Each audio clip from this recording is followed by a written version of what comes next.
You work so hard. You show up every day. You do what's expected of you. But deep down, you know the truth. One paycheck shouldn't decide how your life turns out. But what if your evenings meant progress? What if your weekends built freedom? What if your laptop became more than just a screen? This isn't about quitting your job. It's about giving yourself options. While others crawl, you start building. Quietly, consistently, and on your own terms. No pressure, no guessing. Just a clear system you can run after work, before work, or whenever life gives you a turn. That's what Goldmine on hustlesafrica.com is for.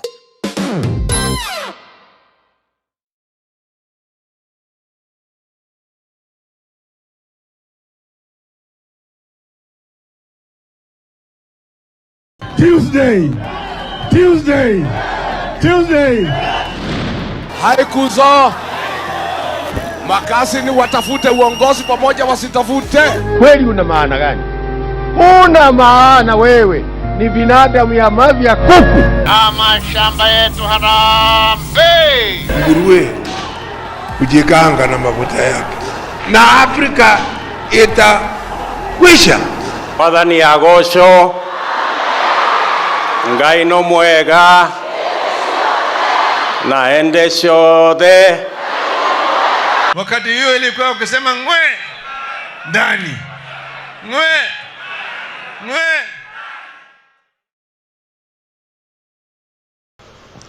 Vision 2030 has provided a framework for us to figure out our development. It set out that Kenya should be an industrialized nation, middle income, high quality of life in a safe environment. All the targets we set for ourselves, we have been given a review of where we are on the economic pillar, on the social pillar, on the political pillar, and the enablers. And we have been given a scorecard by the Vision 2030 Secretariat. We have done fairly well in many aspects. We've done well in others more than others. We've been given the figures on the political pillar. We are at 80 plus. I think we have an A. And you can see it. We have a new constitution. We have a robust Bill of Rights. We have a democratic state. We have an open society, a rule of law. We have a working judiciary. We have a civil society that is not constrained. And we have made ourselves a very proud nation. How can we, if at independence in 1963-64, Singapore was exactly at the same level of development as Kenya. Singapore, in terms of income per capita, in terms of the NDP, in terms of GDP and development growth, we were exactly at the same level. And my brother used to ask that question. What did Singapore do to rise up to a level where their incomes are now 40 times, incomes per capita are now 40 times that of Kenya? We must think as Kenyans. Where did we go wrong? And where did Singapore go right? That they achieved that level. Professor Hino, who was advisor to Raila when he was Prime Minister, has given you where Singapore is and where Kenya is. He has not told you why Kenya is there and Singapore is there. He only told you where Singapore is. And where Singapore is reachable. We can reach it if we do what Singapore did. How I'm not getting it. All right, hello there, people of the internet. My name is Ruo Chegero, and this is Political Day coming to you at 7:30 from the City of Glasses. In the studio is the TikTok lawyer, my favorite lawyer in town. And then we have the arch enemies, Mr. Joaquim Simiyu and Odhiambo Otieno, having squabbled here. Having squabbled here, people of the internet, for a long time, but they're here. They have been taking tea the whole evening from 5:30 to now. With Joaquim, are you the one who bought the queen cakes? Are they queen cakes or princess cakes? They were cupcakes. Yeah. Yeah. They're called cupcakes because they look like a cup. I don't know how they are. If you're a chef, you should know the history of your chef. In being a chef, there are muffins. Categories. I'm not a pastry person. I'm a grill and hot kitchen person. What is a hot kitchen? Hot kitchen is where you prepare real food, like hot food. You boil. Don't be. But I think real meals. I think as a chef. I think as a chef, you should know everything. You should know pastries, you should know hot meals, should know... I'm not an expert in pastry, so I can tell you just... So can somebody go to college and just... Can somebody go to do hospitality and only do pastries? Yes. Really? Yes. You just specialize with cakes. Culinary arts. Yeah. Okay. So there is another person who is good with the grills and hot kitchen. So I'm good with grills and hot kitchen. The rest... I can only say just but a few. Yes. Okay. Do you still cook? Every day. Every day you cook? Yes. What's your favorite meal? What's your favorite meal to cook? Chicken. I think burgers. I do very good. I make very good. You make burgers at home? Yes, and cake and steaks. Steaks. Yes. You marinate them? Yes. Okay. So all you need to make a burger. I know you asked the question because you are a steak person. Yeah. All you need to do a burger is the bread and the fillet and the material to cook and other ingredients that I can't tell you because sometimes I call you in the middle of the night and you are in the kitchen.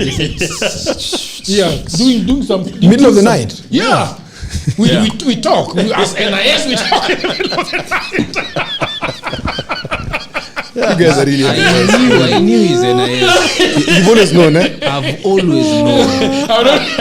Trying to influence conversations on behalf of the state. He's NIS. Yeah, he has said it on record. Yeah. So when you see him attacking Sifuna, it's not a logical attack. No. So, as a matter of fact, NIS will not have a problem. At night is when you can invent another recipe. Okay. And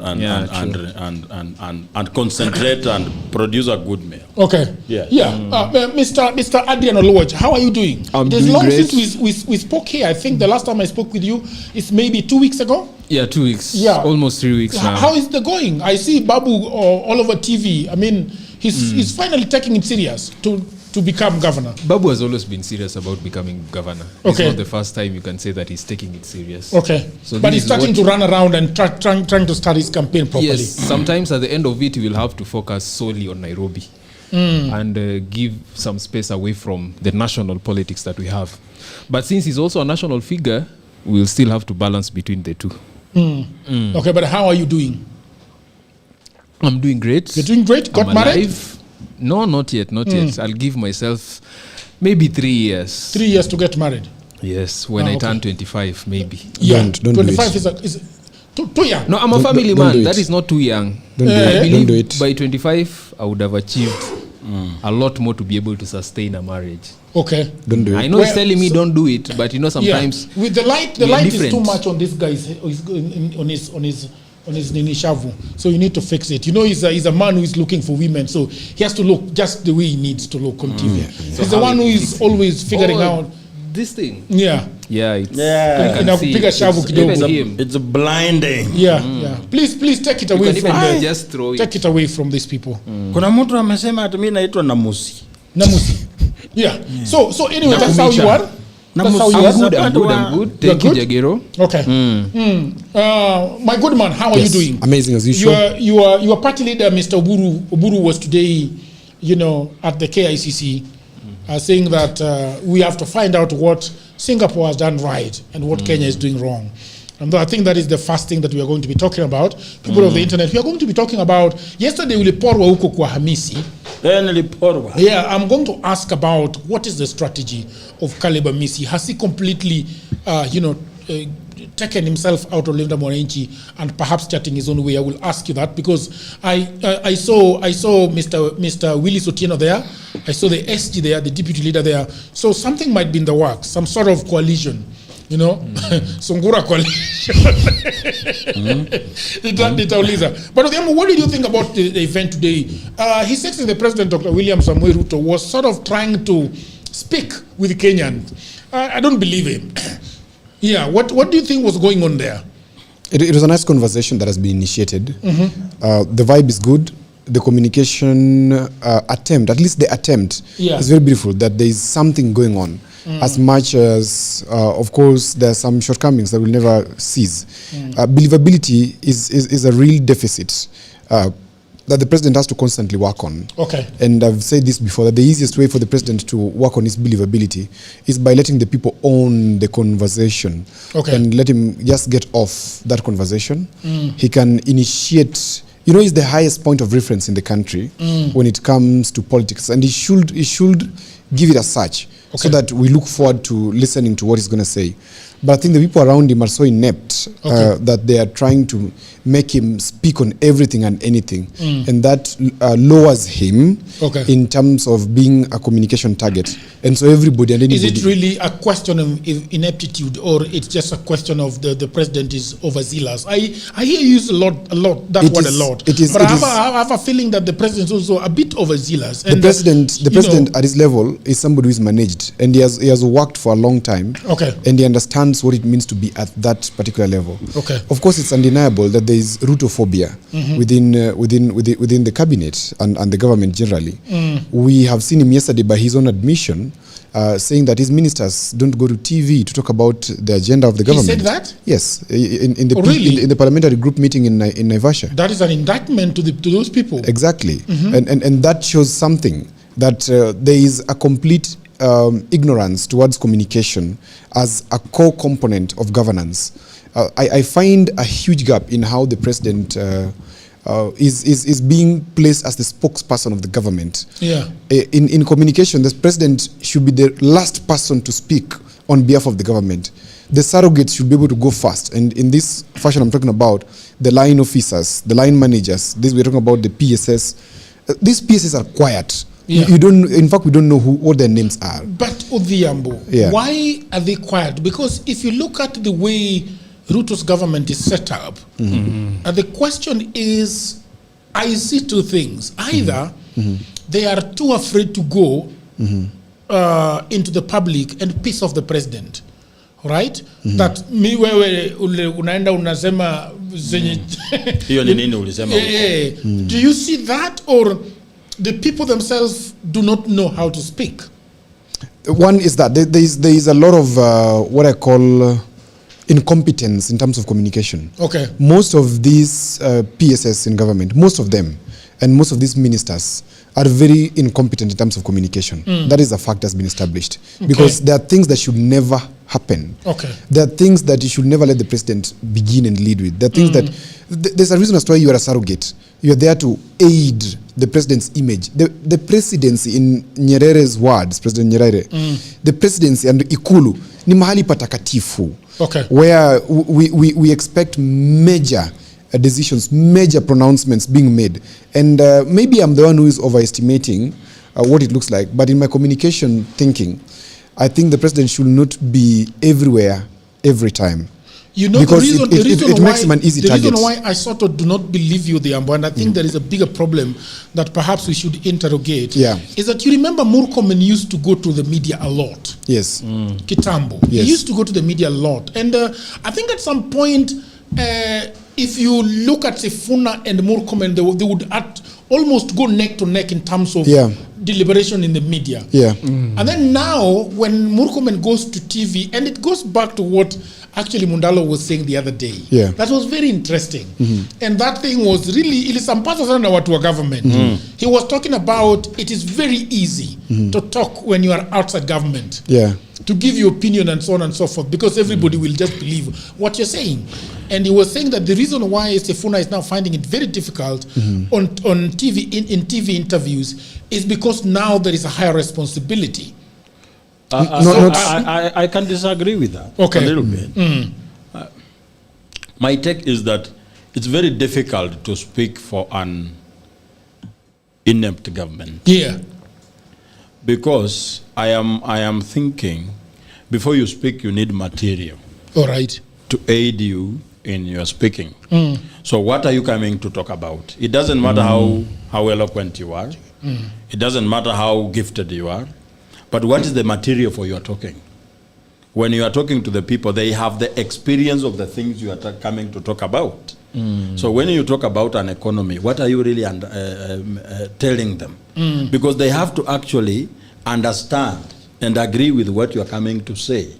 So it becomes difficult when you are in a government that you personally think have not done enough. Okay. So you actually does not have the confidence to face the people and tell them the things that you really think you should say.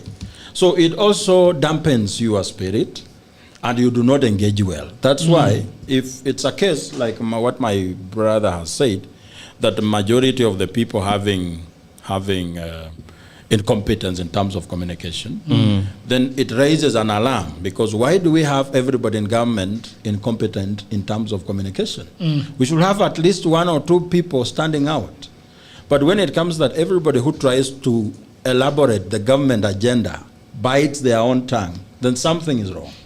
For me, I tend to think it's not even an issue of competent or incompetent people being able to defend the government so well. Okay.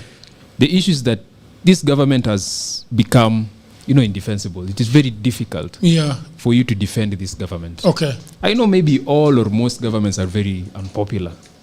But I talk to these people who are in government, or we like to call them government apologists. I don't know if Odhiambo is still one. Odhiambo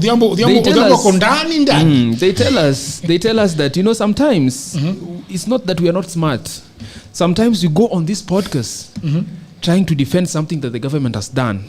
Then the next morning, something big happens that goes against what you've actually defended on that particular day. You come here and you talk about a new model being introduced in our healthcare system, SHA. The next 1 week, you wake up to 50 billion missing from that SHA system. How do you continuously go on and defend this government? I think that there are things you can talk about. For example, you can talk about how SHA works. You might not be able to defend the 50 million or 50 billion or 11 billion that is missing from SHA. But you can talk about how SHA works. But the problem... That deep end is the biggest problem. The problem is that how it works must supersede the mistakes and the problems the cons in that particular system. Yeah. So when you're going to talk about why don't you just defend the part that works? No. If there is a very big problem with it not working. Let me say this. When you look at the approach of communication, of course they're looking at the merits and demerits of the government, which is fine. It is their responsibility. When you look at communication, absolutely the way I'm looking at it, and the failures of communication, one of the things that first stands out is what posture is the government taking in terms of a communication approach. Are they taking a defensive or a proactive approach? Majorly, the government, you see, largely taking a defensive approach, and it's for this reason. In most of these offices today being held by many of these officers, I can tell you they don't care about the president. That I know. Most of these people are waiting for some miraculous failure to happen. Most of these people are caring about their stomachs. They want to pocket as much as they can and leave. Most of these people don't actually believe. And it is time we speak about these things, because this is the last leg. This is the last corner where the bell is ringing of the Olympics, and we are headed towards the tape. Most of the officers in government do not care about the president. They do not care about the policies. They're not taking a proactive approach. I was just saying this morning somewhere, Jagiru. for example, the reason that's why I started talking on behalf of the government is because we used to invite them here and they were never showing up. And then we said, let's have a deductive reasoning that then gives the government at least a devil's advocate. And I took that option, okay? Because they don't even have a policy on how to deal with podcasters. Whereas today, every 2 minutes or every 2 seconds you're on TikTok, you are either meeting Joachim's face, the lawyer's face, Jagero's face, Odhiambo's face, or Manyora's face somewhere. You're meeting a podcaster, basically. They don't have an approach towards this. Look at the Central Bank of Kenya, for example, that has excelled on the question of podcasting. Oh, yeah. Yes. Yeah. Unbelievable. Unbelievable. I looked at it and I was like, this is serious. Yes. And you listen to the stories that are being told. It is no hold stories. They're actually now doing they're serializing the governors. Yes, the governors. Yeah. Look at that. It's beautiful. And I've listened to all those podcasts from the first one to the last one that they've uploaded. Yeah, I didn't know you know about this. Oh, I do. I was listening to it in secret. I did. I listen to them when I'm taking. And people of the internet, you can actually go to the Central Bank channel. It's beautiful. I love it. And you see, if you listen to those podcasts from the Central Bank, it gives you a feel and it points to you the role that, for example, Kibaki played in this economy way before he became president. Yeah. Way before, when he was going to the World Bank and looking for these officers, these professionals. There's something it tells you about if you take a proactive approach towards communication. And this regime as is, many people around the president are lying to him, and it's time the president understands that many people around him do not believe in him, and they're not willing to go and defend him. Those who may be believing in him and are defending him, like us outside here, do not even know his officers. When they meet us and say, hi, how are you? They think somebody somewhere knows us, but we don't know them actually. They don't even give us information to even come here and give proper positions of the government. They only throw money. They don't even throw money. They don't even throw money. That's the reality. It's Kuchoma is the fact. Because Joachim, somebody asked me the other day. Somebody asked me at Cafe Denis Sprit. Yes. That, hi, how are you doing? Oh, you defend us so well. So who are you with? Ask, who am I with? What do you mean? Who are you with? Like, that person was asking me, who am I with, in terms of who's taking care of us. Yes. When I told this person that, but I don't know anybody in government that is serious. They were so shocked. They're like, what do you mean? We've always known somebody's taking care of you somewhere. Hey. So that is just telling you how bad it is within the regime. And nobody around the president is believing in what he's doing, except maybe the very few who don't have access to the media.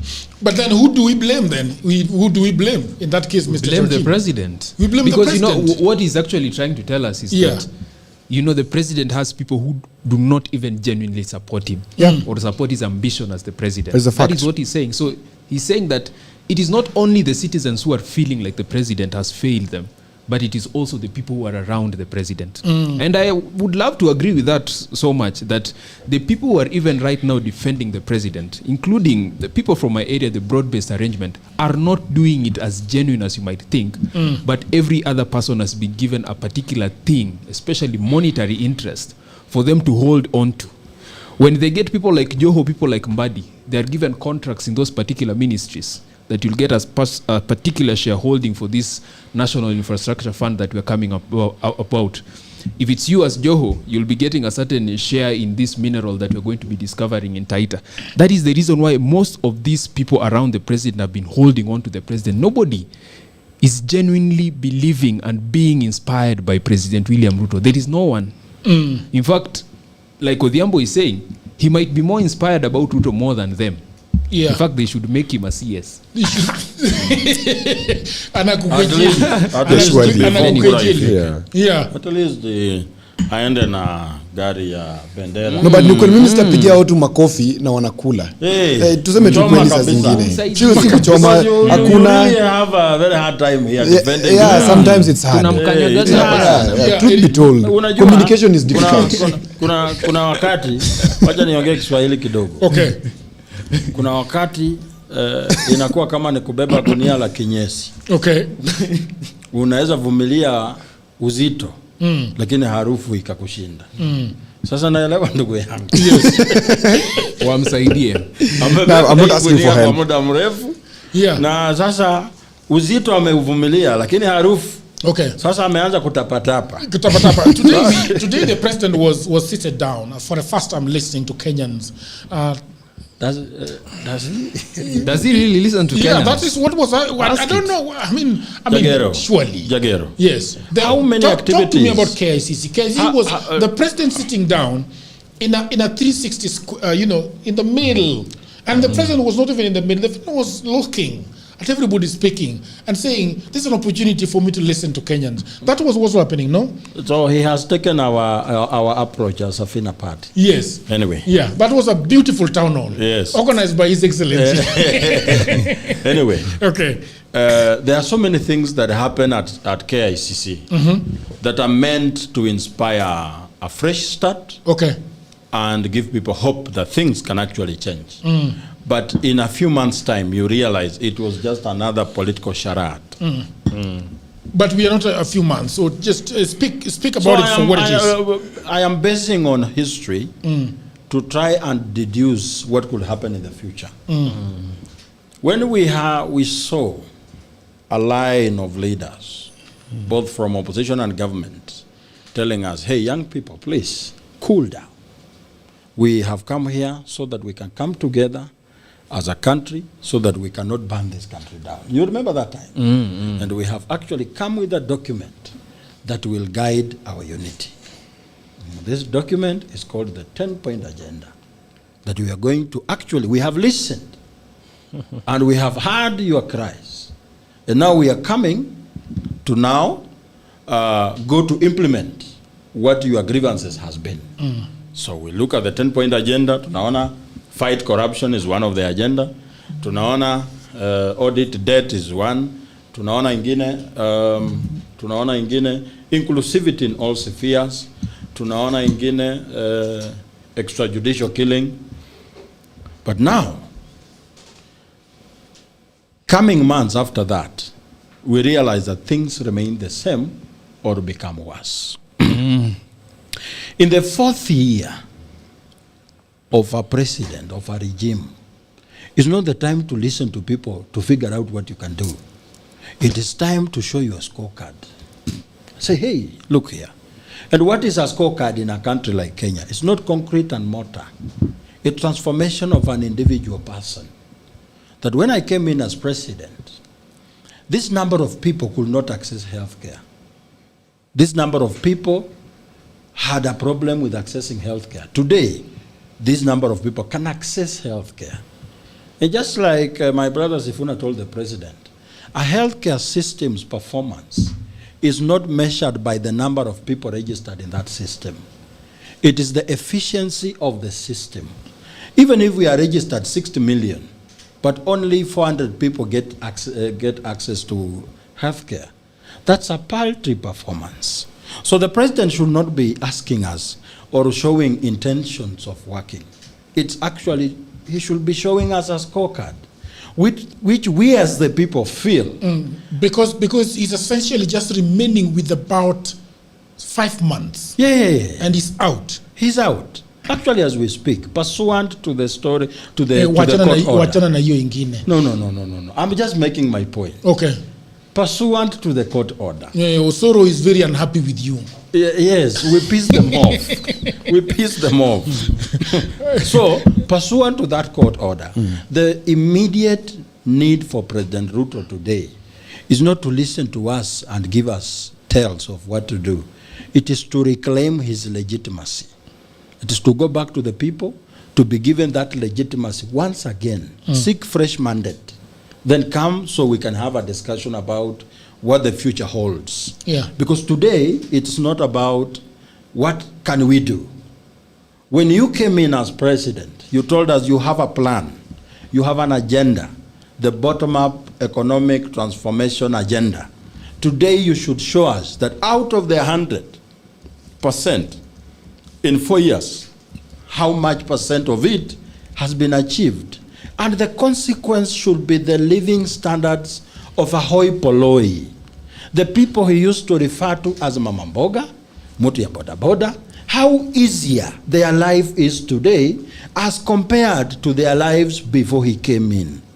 If there is no showing of ease of life, access to basic services, then we are wasting time discussing our future, and we are unable to actually manage the minute that we have today. That's what I have to say. Yeah, Mr. Adrian, what did you think about the president sitting down today with Kenyans and listening to them? There was a 7-year-old that spoke very passionately about the fact that she was going to be 41 years old when 2060, we arrive at 2060. Who is that who said? There was a 7-year-old. A 7-year-old. A 7-year-old that was there. What did you think about it? Do you think that the president is perhaps listening to the Kenyans and saying, look, I think that we have to have this conversation about 2030 all the way to 2060 and think about where are we going as a country? For me, generally, I would not think so. And I would think otherwise, because if you look at that town hall or a launch of 2060 vision, you know, the problem with Ruto is that he's clinging on to things that would want to give people hope on why he should be elected as the next president, or why he should be seen as the president who should be leading Kenya for an eternity. That is what he's more focused on. If you look at that launch, it was not about the genuine ambition of this country. It was about to just showcase and show that I am the person with a plan, that this is the hope that I have for you as Kenyans, that in 2060, even if I decide to change the constitution today and I rule for another third term, I would actually get us to a first world country. That is what he's more focused on. You cannot come up with a town hall or a launch discussing about, national development strategy or vision for a country when you do the exact opposite of the most fundamental things that is meant or is made to make sure that that national development is meant to happen. You cannot talk about a strong economy that would lead us to economies like the first world countries when you're the one who's sabotaging the same economy with the debt issue, and you're the one who's sabotaging the same economy by derailing manufacturing and a lot of things. So you cannot talk about a vision when you yourself, as the person with the most imperial power in this country, is doing the exact opposite of what is supposed to be there. And that is why it has become difficult. Because I'll tell you, Jagero, if that launch was very important, it was something that was supposed to be showcased to every citizen. It was something that every citizen was supposed to be talking about. You can remember, the launch of the 2010 Constitution. It was a national monumental day that everybody was focused on. But right now, Ruto is launching a very important national development strategy, but people don't care about it. But why is it so? It is because people have lost hope in this particular president, that whatever he's doing, it's very difficult for them to sit down and listen to another vision or hope on what he's going to do, because he has failed on what he's supposed to be doing at the present day. And in fact, what took my attention, and definitely the attention of the internet, like if you've seen the discussion on X today, the president talked about changing the constitution. And I keep telling Kenyans that the constitution, let nobody lie to you that we need a new constitution. If there is one country that had one what of does the he want best... to change in the constitution? A constitution that does not ask them to ask the people. This is what the president said. The president said that if we need this vision for the next country, we must envisage a new constitution that would support this particular vision. Okay. That the 2010 Constitution was supposed to be supporting in the National Development Goal of Vision 2030, which is coming to an end. So he has stated that we need a new constitution. And like I'm saying, let nobody lie to you as a Kenyan. We have the best constitution and the most progressive constitution. And in fact, the reason why it has become so difficult to even amend this constitution, even during the BBI, when we had the legal tussle that the court had to disagree with changing the constitution, is because of the structure of this particular constitution. Let nobody lie to you and tell you that for Kenya to progress, we need to have a new constitution so that these development goals will be met. In fact, our constitution, being very progressive, aside from the Bill of Rights, devolution, and taking away presidency from an imperial presidency to an accountable presidency, it has provided a structure for which most of these development projects are supposed to be implemented in this country. So I'm wondering, what part of this constitution or what sector of this constitution are we missing that the president would come out publicly and tell us that we need to change our constitution for us to have this your instinct? national What development exactly goals? does he want to change? What I think, in fact, my conspiracy when it comes to this vision, the reason why the president wants to change the constitution so much is because part of what they want to do in Kenya is highly impeded by our own constitution. If you look at our constitution functions as a social democratic constitution that hinders a lot of capitalistic interests that are meant to be forwarded in Kenya. Okay. If you look at our president today, he has been heavily talking and lobbying for the issues of public-private partnership everywhere. That even our roads, even our healthcare system, all these things can only be successful through public-private partnership.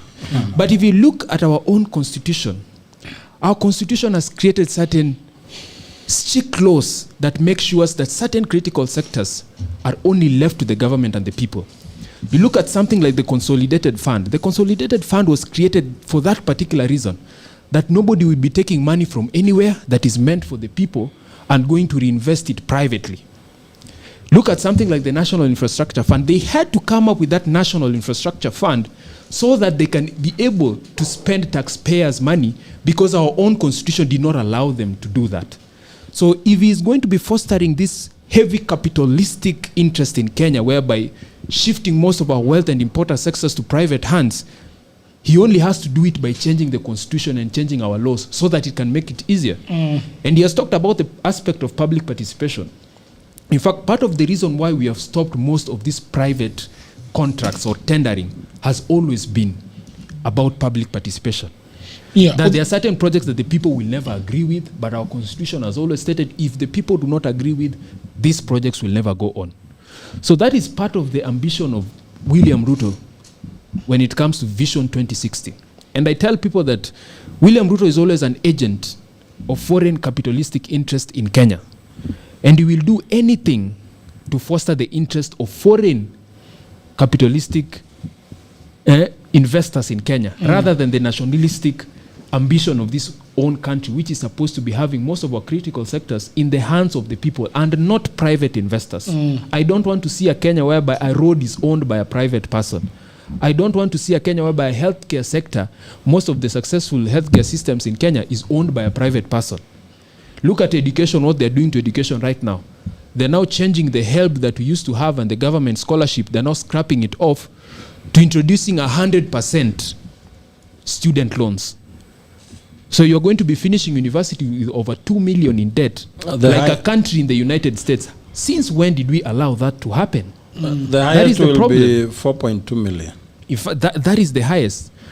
Look at what is being fostered. And they're telling us that they will partner with private banks to offer student loans, and so that people do not have the government scholarship, but the student loans will sponsor 100% of your school fees. There is no problem with that. When you're starting first year, you are given 4.2 million as school fees. But the problems comes when you finish university and now you have to pay that 4.2 million. What does that happen? We end up in a situation like the United States, whereby most students are struggling right now and they're living paycheck to paycheck because of a student loan that they took over 20 years ago. But if you look at the system that we had in our constitution, it provided that, we needed things like capitation from the government, that there is no single point a student should even be paying more than 50% of scholarship. So that is why I say that generally this Vision 2060 is not a nationalistic ambition for this country. Odhiambo, do you think that Ruto is perhaps having this conversation too late in the day? He has got about 4 to 5 months his mandate is coming to an end on February the 7th, I believe. IEBC gave us the calendar and saying that every civil servant, and I believe is one of them, should leave their post by February the 7th. So do you think that Ruto is having this conversation too late in the day? Well, it's not too late in the day, because we must look beyond Ruto. Okay. That's what I've always said for that. If we, so long as we're subjective on Ruto, then we will always lose the plot because our hate or dislike towards him will blind us from maybe something that he could be saying. I mean, it's common sense that we need a new vision. And even before Ruto talked about it, I think you and me have talked about vision, a new vision for this country for a long time. We can check it in our podcasts. We talk, not once, not twice.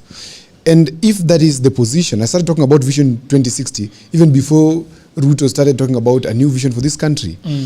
And any other sensible Kenyan who understands insights and how you can use it to predict the future knows that our plan as current is ending in 2030. And we don't have a new vision. Now, what is the danger of not having a vision?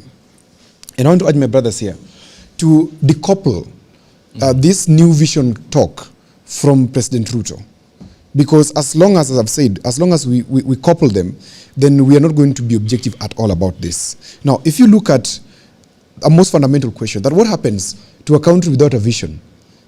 Or a county, let me give you an example which will resonate with many people who are watching. A county without a county vision. Do they have visions, the counties? Most of them don't. Does Nyong'o have a county vision for his own city? And let me say it. For example, if a county, and most counties lack visions anyway, you find that a governor who comes in today had put his focus or had put her focus on health and had constructed up to walling level 45 health centers or 45 dispensaries across the county. Another governor comes in, and because there's no vision, his political priority as he occupies office is to open up roads. So he abandons the hospitals which were built to walling level, which means imejengwa mpaka mabati imewekwa. But we've not plastered it, we've not equipped it. If the governor who was elected first, who started this, came back and implemented a vision or went along his vision, you'll find that they will complete that. And even if another governor comes in and finds that there was a vision that was set already, then they will easily carry on with that dream. Because the thing that we're doing is that we are changing the person to implement our vision as a people. So most counties lack vision, and that's why most projects have stalled in those counties. Because then it's not a priority, it's not the dream of the political chief who comes in. So if you transpose that onto the national scale, so that we avoid short-term political interests and priorities, we need to have something that is long-term for Kenyans. Because, look, we always talk about white elephants. Without a vision, we will end up with white elephants. Because when Jagiru becomes president of Kenya, and Adrian was focusing on human rights and development for the human beings, for the citizens, when Jagiru comes in and says, I want to build stadiums, I want to build roads, I want to build etc., you find that maybe the focus on human rights dies or is ignored. And now we pick up on what Jagiru is focusing on as a new president of the country. Any country that wants to move forward properly always has the country's dream. And a country's dream is the desire of the founding fathers or a desire of the leaders to provide a particular quality of life to the people. Okay? And this thing could sometimes go beyond the leaders who are actually occupying power. Okay. And that's why I think President Ruto invited everybody to this conversation, that please let us talk as a people, not as President Ruto or as Kenya Kwanza. But that said, there's something that they've said which I have to chime in, if you allow me, in a minute. Okay. They talked about the president desiring to do away with this constitution and bringing in a new constitution. Of course, we know, and the lawyer here knows more than all of us, that there's something called the basic structure doctrine of our constitution, which was vehemently argued and upheld by the courts in the BBI case, that you cannot omnibusly alter the structure of the constitution, that the basic tenets which hold it forth, that you cannot just move and shift it. And if you interrogate the president's speech today, you'll realize that he talked about Vision 2030 was given to us under the old order, 2010. And if I heard him correctly, unless I am hallucinating or wrong, he talked about the constitutional mandate for public participation. And he highlighted clearly that the 2010 Constitution establishes strict requirements for governance and public involvement, making nationwide citizen participation central to shaping the 2060 roadmap. I don't think if there's somewhere here where the president said that we don't need to listen to the people. we need to do things in our own way. Because I can read it. These are actually people daily. People daily, in any case, is associated with Uhuru Kenyatta. They will not have any reason to write anything positive about President Ruto. Okay. Can I say something, Jagero? Yes. But let me get to Odhiambo first, because there is something that I want to ask him. Odhiambo, I understand the fact that Ruto has all the. I think as a Kenyan, he can talk about Vision 2030, he can talk about Vision 2060. Yeah. As a Kenyan, the problem that I see a lot of people, and the decoupling that you keep talking about is not making sense to a lot of Kenyans. Yes. That you decouple the issue of 2030 and 2060 from Ruto, because then when we start with the 2030 is handed over to Ruto and Uhuru. Yeah. In 2012, thereabout. Right. 2013. That is when Vision 2030 actually kicks off. No, it kicked off before that. Yeah. Yeah. But in earnest. No, it kicked off before that. Free primary education. Because even 2010 Constitution is a product of 2030. Yes. The Constitution, right? Yes. You know, but a lot of it, the bulk of it, the meat of it, is within the Uhuru Ruto regime. Yes. The most visible one. Yes. Yeah. It's within the Uhuru Ruto regime. And the reason why the Kenyans are finding it very difficult to decouple this thing from His Excellency the President of the Republic of Kenya, Dr. William Ruto, is that him and Uhuru Kenyatta were given the opportunity by Kenyans to make this work, right? But you find out that the sabotage, so to speak, of Vision 2030 is the debt that they collect with Uhuru Kenyatta in his first term and then the second term. And Ruto is continuing actually with the issue of debt. Yes. So then when at the tail end of his regime, actually 5 months to the calendar that is given by his own government that needs him to be out of government and start asking for another mandate from Kenyans, he starts talking about Vision 2030. And he has been there all along. So I find it very difficult that people, especially Kenyans, will want to decouple this. Because they're saying, okay, we were having this fire burning, and you're the one who was bringing water from the lake and pouring into it the whole time. Now suddenly you're saying, let's see how we can get logs from the forest to start this fire again. This is, I think, the problem that a lot of people are having with him. So let's look at this, and I agree with with the analysis. Yes. It's all fine because it's a perception question. Yeah. It's not a fact question. Okay? Now, if you look at Vision 2030, it had particular pillars. I want to go through them very quickly so that we understand the fact of what this so that Joachim can come in. Exactly. Vision 2030 had three main anchors. One of them was an economic anchor, which was to maintain a sustained economic growth of 10% per annum over the next 25 years. That is by the time it was being launched, okay? Then we had the social question, which we were looking at a just and cohesive society enjoying equitable social development in a clean and secure environment. Then we had a political component, which was an issue-based, people-centered, result-oriented, and accountable democratic political system. Now, in these three pillars, if you come to the economic pillar alone, we're looking at the question of agriculture and livestock, modernizing farming practices, increasing crop yields, and expanding irrigation in arid lands. Has this happened? To some extent, yes. Okay? When you come to manufacturing, boosting industrial capacity, value addition, and local production, has this happened? Undeniably, to some extent. If you come to wholesale and retail trade, they're talking about formalizing trade networks and building modern wholesale hubs. Has this happened? Questionable. Can it be done better? Of course. And I can go on and on. I don't know if we should do that.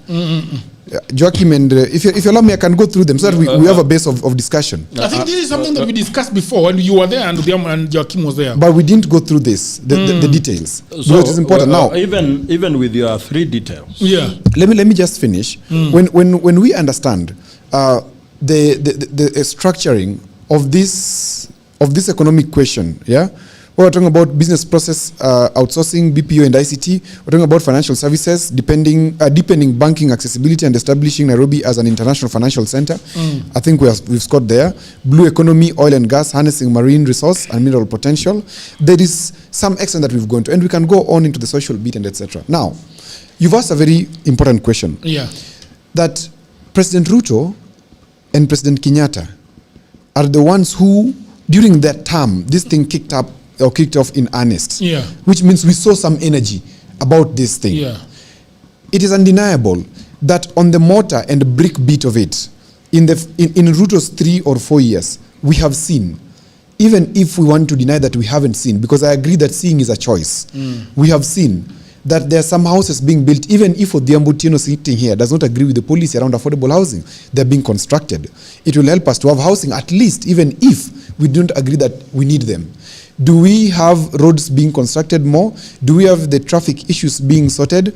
Do we have something going on? Do we have airports being expanded here and there? Do we have stadia being built across the country? Yes. Do we have a question of development being redefined? Myself, I've been on the front line saying, enough of the brick and mortar.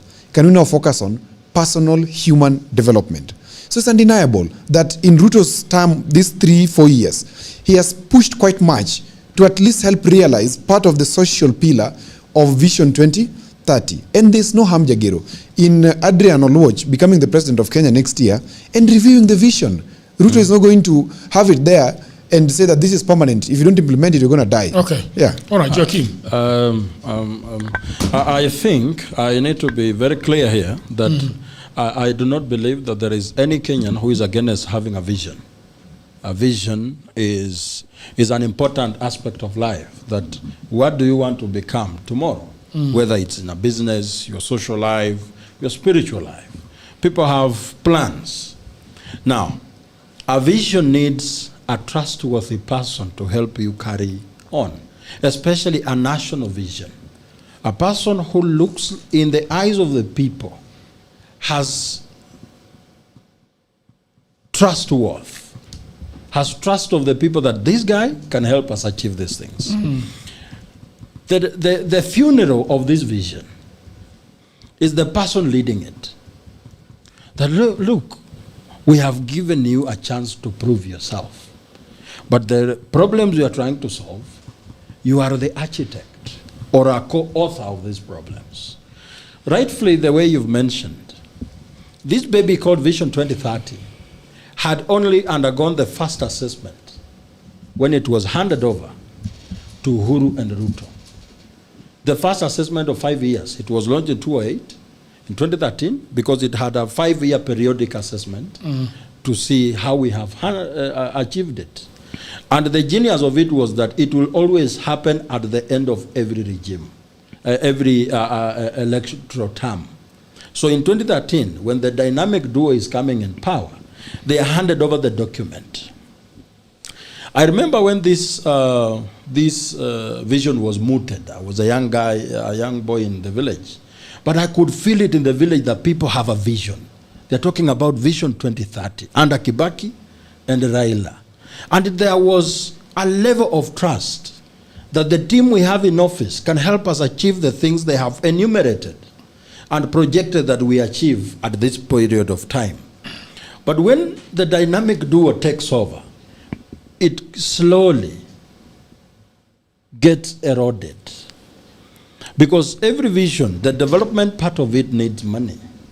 Now that calls for prudent management of the little you get. Now the wanton borrowing, mismanagement of resources brought us to this problem. And for the 10 years the dynamic duo was in office, it has been a continuous and steady eroding of the Vision 2030. They did not work towards human development, building capacity, stalled projects. In all the 10 years they were in office, the biggest project they did was an SGR that was a rip-off. The team, a rip-off. They spent a trillion shillings to build a goods trolley to Dukamoja in Naivasha. That was a complete rip-off, and Kenyans have to pay attention that they were ripped off. So this is the same person we have given 4 years. I say, hey, look, you say in the first time as a deputy president, there was little you could do. You couldn't audit debt because you are just a deputy president. You couldn't control borrowing because you are just a deputy president. You couldn't help in building capacity because you were just a deputy president. Now the Kenyan people have shown trust in you and have given you a chance to prove that as a president, you can help us achieve these things. For the 4 years of you being president, we have seen continuous erosion of the vision of the people. Then all of a sudden, when your tenure is now coming to an end, you suddenly realize that no, this vision that we have been mismanaged. We need a better vision to 2060. I gave an example, a micro example. In the traditional African society, people used to have granaries, some communal granaries. And one trusted individual in the community will be tasked with a job of taking care of the granary, so that an individual in that community who is hungry could come and be given grains so that they go feed their children. So this individual is given the job of being in charge of the granary, and the grains start getting lost from that granary he is in charge of. So, and this same person is now calling the community to discuss on how to come up with a vision of building a bigger granary. And when the people have some second thought about it, they are accused of hatred towards the chairman of the granary. It is the track record of the granary chairman that is his biggest undoing. That look, for the 4 years you've been chairman of the granary, we gave you when it is full, now it is a quarter. You can't tell us where it went. You can't tell us an individual in the community that you gave the grains, but now you are sharing a vision of building a bigger granary. We are saying the visions are important. And as a people, we are willing to sit down and discuss how we better our country, but not with William Ruto at the helm of it. The simple reason why we are saying Ruto must go is because he has proved beyond reasonable doubt to be an impediment to the dreams of the Kenyan people. He is a stumbling block. That's why Ruto must go is a priority. So that for us to be able to achieve the dreams we have, it is in his absence. Okay. Jagero, I would want you to give me a minute to say something important. Okay. Not that what Joachim is saying is not important.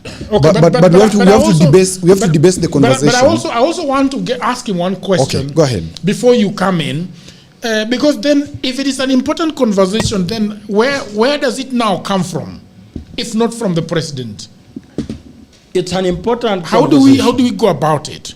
It must come from the head of state. Okay. And we agree that the head of state should be the person leading the people. Mm-hmm. But the current head of state have no legitimacy from the people. Okay.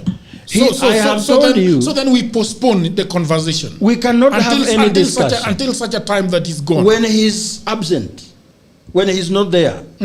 Because it's not the first time we are sitting down to discuss issues with him. We have done that. We have done it, and how far did we go with it? It's not that he has not been in charge of anything. We have tried him. We give him taxes every year in trillions. He has all the guns of the government. He's commander-in-chief. How far have we gone? So we are saying, Mr. President, you are now a spent cartridge. Can you please allow us to choose a better person? So in your submission, yes, we suspend this conversation. This conversation cannot be held and led by a person who is wondering if he actually has legitimacy. The members of his own cabinet have no confidence to defend his vision to the people. That should raise a very red flag. And the people are saying, okay, Mr. President, we understand your problem, that even your cabinet does not trust your vision. We therefore have to help you and say thank you for the 5 years. We therefore are going to give another person a chance to push the country forward. Okay. And that's where one term is paramount to the people of Kenya. Okay. One term. All right. Don't be too excited. Yeah, of course, you will realize that the dichotomy of this discussion is that Joachim and my brother Adrian, although Adrian's a little bit sober, they are more leaning to the subjective question of whether we're going to have one term or not. And that is neither here nor there, because it is compulsory that we're going to an election. Yeah. And once a winner is announced, then the country will have to line behind that person. So of course, the world must move on, the country must move on, whether Ruto comes back or not. Okay? But the question is, we must start the conversation, even if it is a lame man, quote unquote, that is starting the conversation. We can go and talk to him. He invited people to KICC to go and talk to him. People were talking to him. I saw a gentleman there who was outrightly opposing whatever he was saying. And the cameras were there seeing clearly what was happening in this country. So that said, I want us to audit properly Vision 2030. Okay.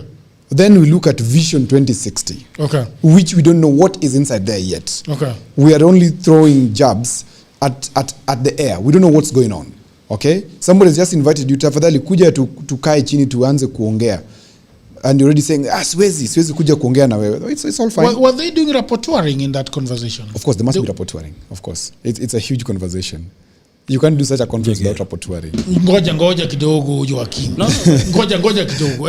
Tuendelee ngoja kidogo. Yeah. So, when you look at the Vision 2030, and I want us to take some time on this, so that our audience has a different experience from what is going on TV, the gibberish that's going on TV. Okay.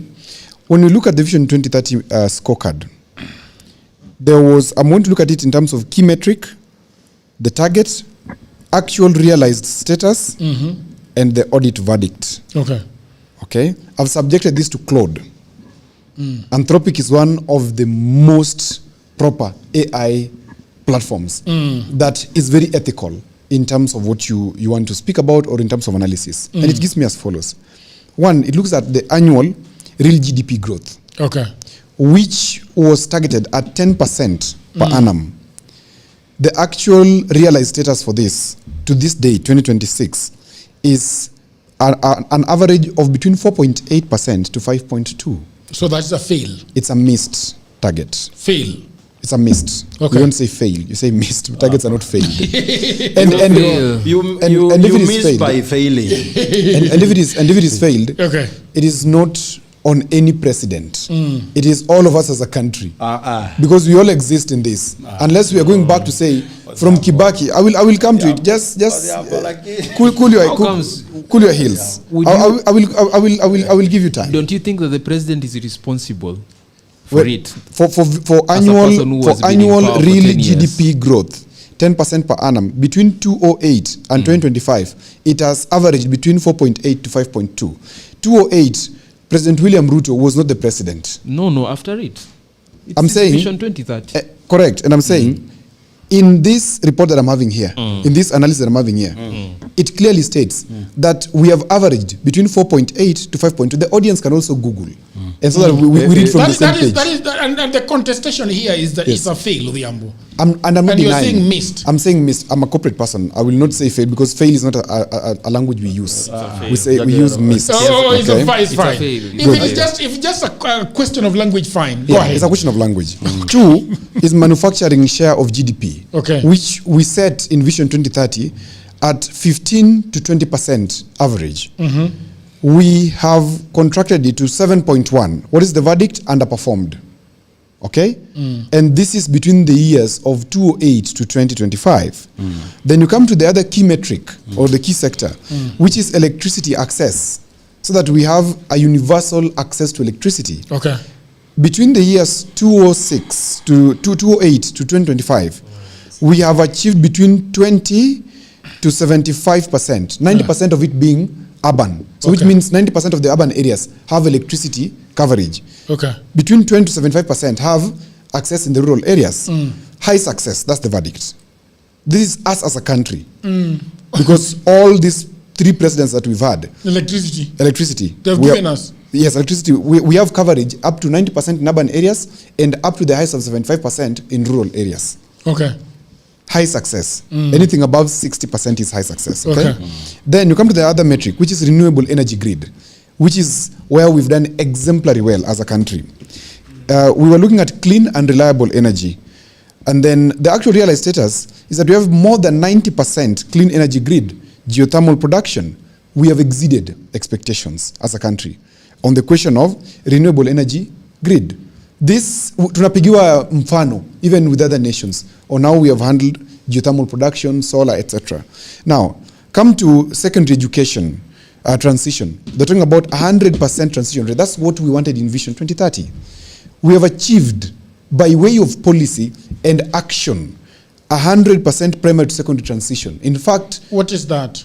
In that when a child finishes primary school, they should be able to automatically transition to secondary without any policy restriction. That you fail and urudia. I hope you know that it is a policy of the government that a child should not repeat any class despite their performance. Should not repeat? They should transition 100%. Okay. So government clearance, done. So that's fine. The question could be lethargy or unavoidable circumstances that happen within the parents' quarters and the environmental issues that we could be having. Okay. Now, then we go to governance and decentralization. We wanted a devolution rollout in Vision 2030. Right now, we have 47 operational county governments, which means we have achieved that key metric. Okay? Okay. Should I go on? My question to you, Odiam. Yes. Yeah. Those metrics are flawed. Okay, when we talk about GDP, yes, and we say we have grown our GDP, yes, then when our GDP grows, it means that people have money to spend, so that they grow their per capita income. Yes, they are now earning more. Yes. So they are able to spend more, and the government is now taking in more taxes. Yes. That's GDP, right? So that should also be a metric used to measure the quality of life among the people. Because now GDP is coming from where? Any economist who is worth his salt will tell you. I'm not an economist. Yes. But any economist who is worth his salt, and I believe we have some who are watching, will tell you, you can't use GDP as a measure of individual success of people. For example, I want to give you, during Uhuru's regime, we had 8,000 dollar millionaires in this country. But there was, in the data that we were receiving then, people, citizens who had in their account 100,000 shillings plus were not more than 10,000. That is where I am. Okay. Now, so, yes. So and so, just a minute. Just a minute. Let me finish explaining this because you've asked me a question.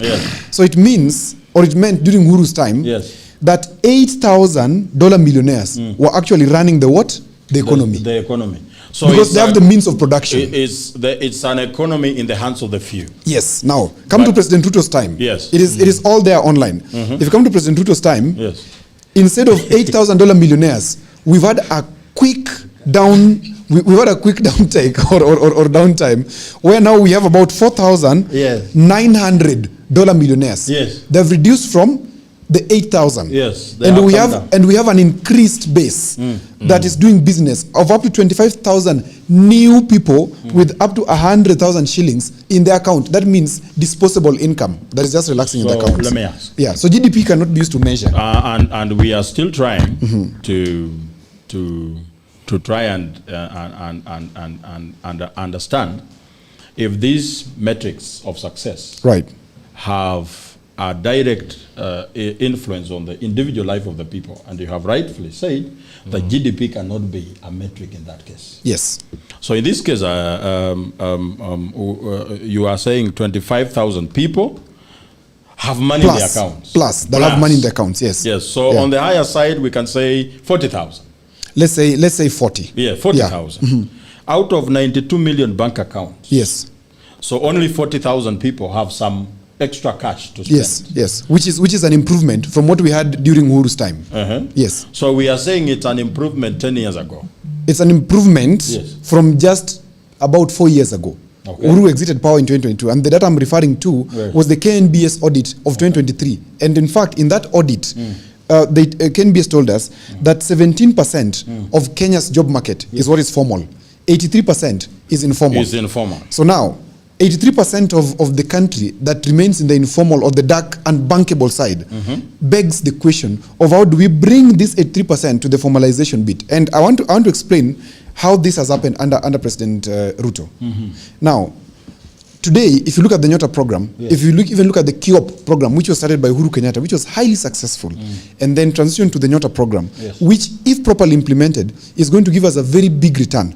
If I look at the data shortly, you will realize that people, the youths who are doing business, informal businesses, quote unquote, and who did not have access to the money that I may consider as money, have now been receiving some training, and they're receiving a compulsory county license waiver. So that, first of all, they exist within government records. They exist within bankable status. that now they can do their businesses with the small capital boost that they get, which is 22 and 25,000 in the second phase, that they can improve. And if we just bank about 20% of this 83%, it shall be an improvement from whatever we have as current as 17%, according to the KNBS 2023 data audit. So pursuant to that same point, because we are looking at the vision is ultimately meant to improve the lives of the people. Yes. And we are now talking about how many years from 2008? Yeah, from 2008 to today. I think it is 30 years? No. That is too high. 15 years? 18 years. 18 years. So 18 years, out of 92 million bank accounts, we are still talking about 25,000 or 40,000 people, which is tungekuwa hata in hundreds. Yes. Afadhali. Yes. So the reason why I disagree with the steps being taken to better the lives of the people is because it's token based. Token based. The easiest and sure way of giving the people a chance to better their lives. And I think this should have been the approach in the Vision 2030 is to make private sector driven to a way that it can stimulate the business. The reason why out of 92 million bank accounts, only 40,000 people, actually those servicing mortgages are 30,000, is because of their incapacity to spend. So it doesn't matter in your production as a country, the much you've produced is going towards which direction? The first question that we must ask in that very fashion, and I agree with you, that even if we look at from, let's use your indicator, which is 92 million, you say, bank accounts, This only about 40,000 of them having 100,000 shillings and above. Now, for us to have all these bank accounts, or at least even just 100,000 having proper money, we have to focus on one thing. Yes. What is our production capacity? And what are we producing? Yes. And what do we need to improve the production? I've just read that under Vision 2030, we have exceeded expectations on electricity production from non-renewable and renewable. We've exceeded. Yes. Now, after we've exceeded energy production, the next phase that we should do is to now have proper incentives, if you ask me, as we had in Azimio, proper incentives for investors, that when they come in, they have things such as tax holidays. They have access to land where they don't have to invest in land. They let them be given long leases. But there is an impediment to that. Of course, that's what I'm saying, that we must first sort out our production. And if we want to sort out our production, we must ask ourselves, what are the competitive advantages that each and every sector or each and every geographical area in this country has? For example, today in Lake Victoria, I said to Jagiro the other day that Homa Bay is producing, is being used by Chinese to grow fish in fish cages that is being exported to China. This money is not remaining in Kenya's bank accounts. It is going to Chinese bank accounts. And a majority of that money, only remains with us in terms of tax, but the circulation lags. So we're having capital flight to that extent. I agree. Okay, so let's come back to the basics and sort what is important, and that is agriculture. In agriculture, let us help mechanize production. Let us sort land question, because you cannot do large-scale agriculture without proper land policies. If you go to Taveta, where we can grow agave plants, you know agave, what is used to make tequila, it can do very well in Taveta. A large part of Taveta. What is used to make what? Agave plant. Used to make tequila? Tequila, yes. It looks like sisal. Pombe? Yeah, ni pombe yo ya tequila. So from sisal? It's not sisal. Like yes, it's in that family. Okay? So what I'm saying is, for example, let me just finish. You're coming in. In finishing. Agriculture, if we look at the competitive advantages, and I was talking about the land policy, 67% of Taveta County is a national reserve. National reserve. I agree. Wild animals are given prominence over human beings in Taveta. Can we sort that and have part of this land granted to people to do agriculture? That is a dangerous statement. What do you mean? What do you mean? Dangerous and careless. No. As you're just coming in, how do you make such kind of a careless statement? Which one? Is it careless? Which one? He's talking about the 65% 67% of the conservancy Yes. Why? What are we conserving? What are we conserving? No. That is something No, that what we are can we never take conserving? away. Exactly. Let me tell you one thing when about... you look at the land, Can you No, let listen. it's a conservancy for animals. Yeah, but we are the biggest animals in the kingdom. No, I like that. why would you conserve things for and we are suffering? No. Okay, So that white can come and have a look at them. I don't see that as a problem. Jagero. My problem is here. That is a problem. No, I'll have. If you don't see that a problem, then let me tell you why it's a problem. To clear the conservancy is a problem. No, why? It's a problem. Why? It's a problem. It's a problem. Why? Can I say something? Jagero, why do you think... No, that's a touchy subject on me, because why do you think we have this conservancy system? Jagero, you Why? started Why do we have Yeah, why do we have them? We used to live with wild animals before. Why do we have and we used The to farm. problem is, Yeah. there are certain things as a human species we can never get back again if Which they one? leave this planet. Which one? If today we decide to clear out all our conservancies... No, that's not No, what that's not what you are saying. No, Don't no, spin. no, no, that is Don't what spin. he's saying. No. How else are you going to No. I said, okay, let me clarify. Let me clarify. Give me a chance to clarify. Clarify it. Let me clarify. Take it back. When you I'm are clarifying. derailing my Say you love thoughts. animals. 67. Keep it, write it down. That's why you have a pad. No. I am saying. I don't work like that. I am don't saying. work Put like it that. down.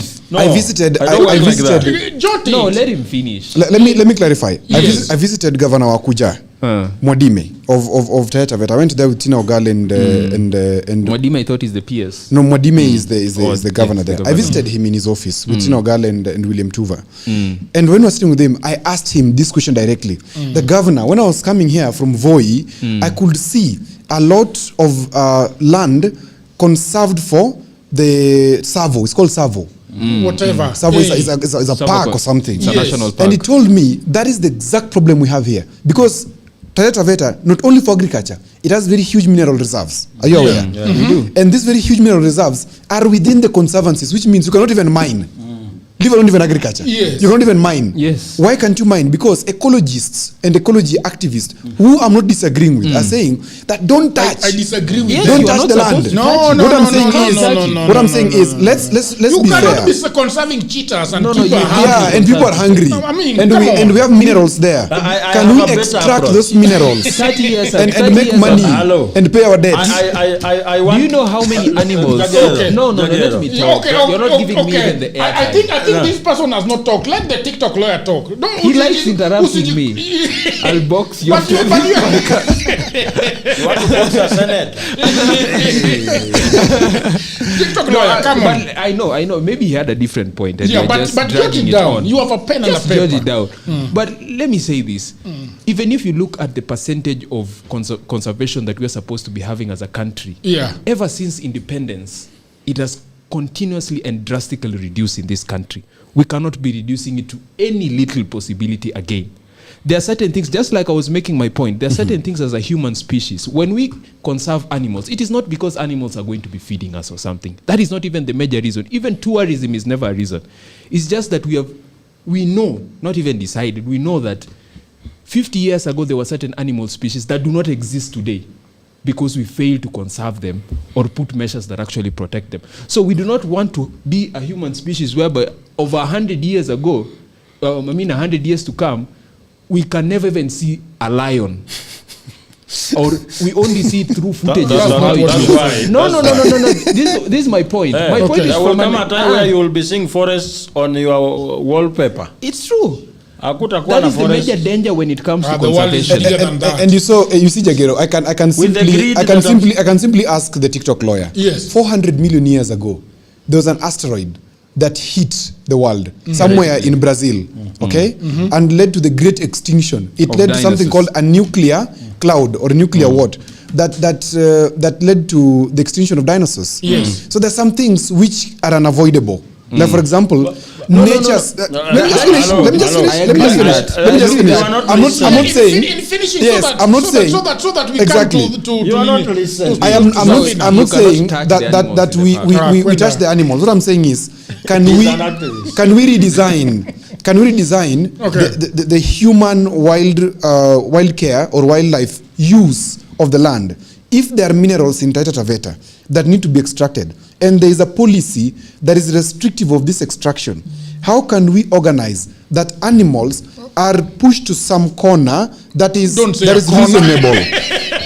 I will say it for what it is. Don't say a To a corner. corner. Then you leave a big quarry in the middle of Tsavo. Of course, After mining, we then extract you and make our lives go to the better. quarry. We are not here for a long time. For sure. Yeah, we are here for. But let's Tsavo has copper.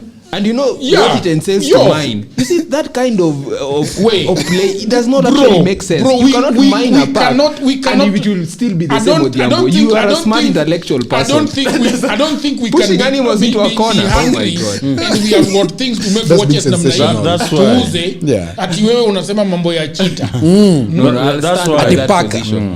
As an environmental justice, Okay, Let it's that be fine, my but I'm also not saying that we do away with all animals. Yeah, I but mean- we cannot have all these conservancies in the whites holding on to them and Yeah. hogging them. I would Claiming agree they with are- that. It needs Yeah, to be these the are- public these are- hands and not white people Yes. like it happens Yeah. in Laikipia and Naivasha. Like So if you go to Samburu, you look Yeah, at like the Samburu conserva- is owned by the whites. Yeah, it's wrong. You people want us to be like Nigeria. Nigeria used to have national parks with lions, elephants. You know what happened? They ate them all. yeah, because it What is- happens? That is figurative. Yeah. Like Oh. they endangered, they did not put up measures. Right now, if you go to Nigeria, there is no national park Okay, or a safari okay, like fine, we but have in they have Kenya. got That is oil. not how we want to end up oil that they are also stealing. Yeah, for sure. I there was do a not pregnant I do point. not believe that we should be taking all our large parcels of land Yeah. and giving them to some white people to lord over them, calling them CG, UNESCO, whatever. That one I agree we cannot do it to white And people. some people in Molo do not have land to live. That's not see. That's God said, nimekupatia Adamu, he garden, we kula hii. But don't you No, think Zai. But Jagero, don't you think that the more focus should not be thinking about conservancies? Why don't we start with the people who own millions of hectares in this Yeah, country? for sure. That is the first Those question are and animals. discussions that Those we are are the having. animals. The animals. True, the animals, I agree. Those are the animals. The animals, that are driving they away. own millions of acres. The land that is Yes. owned by Yeah. William Ruto is not a conservancy. The land that is majority owned by the Uhuru Kenyatta family is not a conservancy. That is what I'm talking about. If you're going to talk about land in this country, talk about the people who own and hold Yeah. a big portion of this land that is not a Hao conservancy.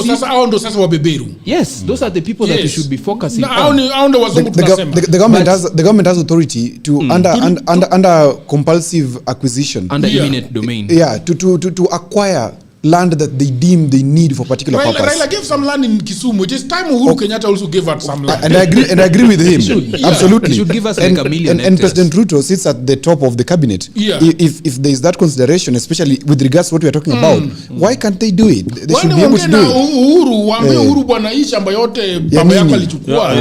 You know why they cannot do that? Because Ruto has always wanted to be like Uhuru. Because the first thing he did You are when he a propagandist. becomes yeah. no, it's true. Ni ukweli? Ruto owns the first thing. Let's go back to the topic. Mbona unakimbia? Let me land. Mbona nini? Wewe wacha walime huyu jamaa. Jagero. Jagero wewe bwana. Ruto has always had the aspiration to become a dynasty. We are not talking about Ruto, we are talking about Vision 2060. Come on, these are In fact, we have All Wanga. those people, we have Ruto, Wanga Uhuru versus Orengo. Kenyatta, all those people are part of 2060. You know, Jagero, we have Wanga versus Orengo, and it's almost nine. We have Orengo. Yeah. Okay, but this guy has been jotting things for I don't know how long. It will be an AOB. Ya Wanga. Okay, go ahead. Odiamba have had a very pregnant point. Yeah. That's why I didn't want it to go away before we chime in. How all these metrics have an end result on a better quality life to a Kenyan. And how is it that despite the impressive numbers on the paper, people are still struggling with the realities of life? Because it doesn't matter how much you produce. If the system is porous, then there is little that gets to the people. And that's where we want to come in. That even with our production, with the energy, said that based on his facts, we've surpassed Expectations. Sorry. Yeah. So if let me just help you in that regard. If you look at in a choma, if you look at the presidential, Mungu anajua vile hizi vitu zinafanyika. If you look at the presidential scorecard, yes. I want to say this quickly as it takes water. Okay. Mwai Kibaki 2008-2013. Mwai Kibaki was able to achieve the following: macro stability and growth of the country and the economy, constitutional framework which we got in 2010, then digital economy seedbed. You remember that Mwai Kibaki and this agriculture CS currently are the ones who brought about this fiber thing and the M-Pesas, etc. Under them, this came to fruition. So that's given to them. Under Uhuru Kenyatta, 2013-2022, he achieved the following for Vision 2030. Okay.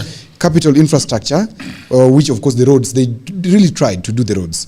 We have power grid access. I've talked about the geothermal, etc., and renewable energy. Then devolution realization.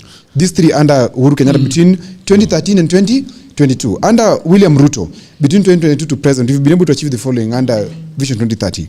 One is a digital government. You are aware that upon his assumption of office, he ordered government, all government departments to digitize their services. Over 60,000 e-citizen. Over 6,000. That was of course, we have a question of the merit of accountability of the money. Okay. But let us look at the digitization of the government. It is undeniable. Then we have affordable housing, which is part of the Vision 2030. It is part of the Vision 2030. I have a problem with all those metrics. So even if you let me just finish. I'm just finishing. For the whole night, lastly, I have a problem. 2022 to present, Ruto has been able to consolidate and help us control our fiscal question. Because were it not for the machination that he has done, today we would have declared debt distress already. What is it that he has done with the Ambo? And that's what I'm saying. When the current central bank governor came into power, and the former central bank governor, who then served as a CS, helped us to avoid a debt question, a debt distress question, which Wanjigi, of course, went to told us that within 3 months of Ruto assuming power, we were going to see a serious debt distress that would then automatically collapse our economy. He did tell us that.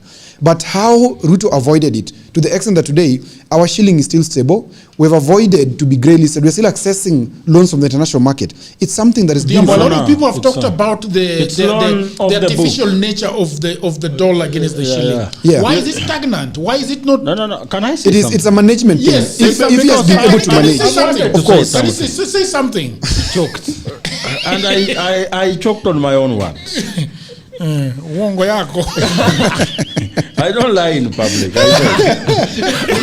Hata Mungu ameona. The only person I lie to is my woman. That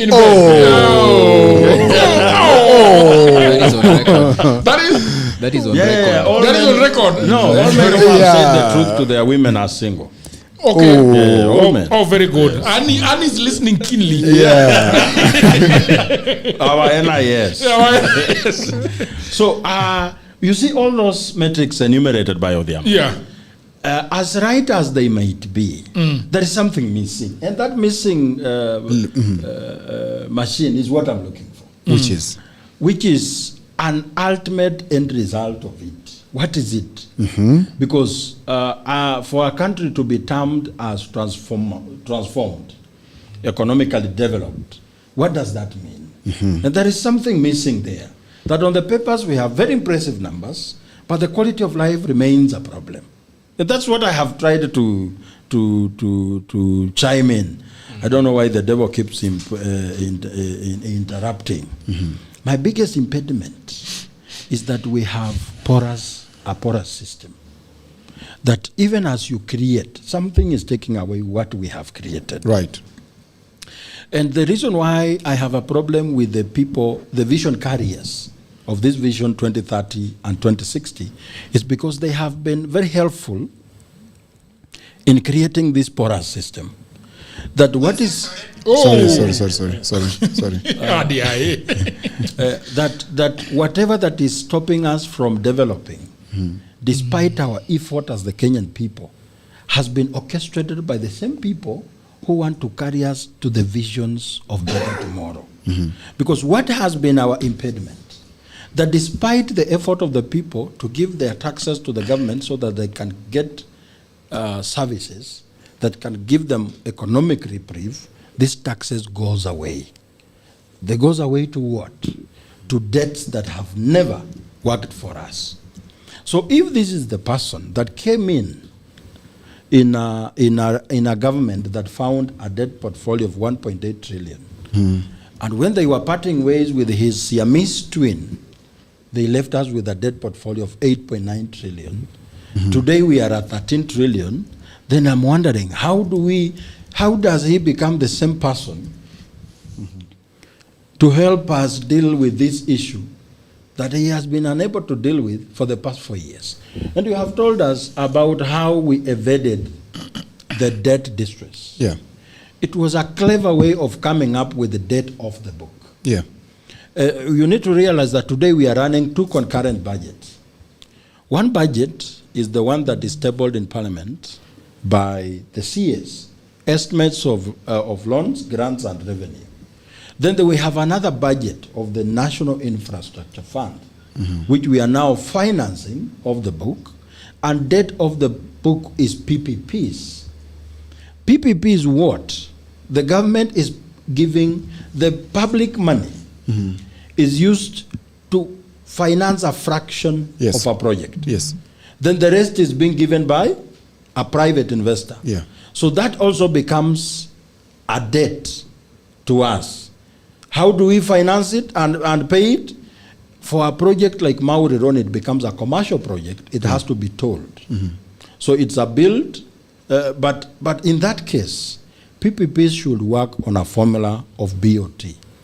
Build, operate, and transfer. Correct. So he should have come and build his own road on a fallow land, toll it, recoup his gains, and leave it.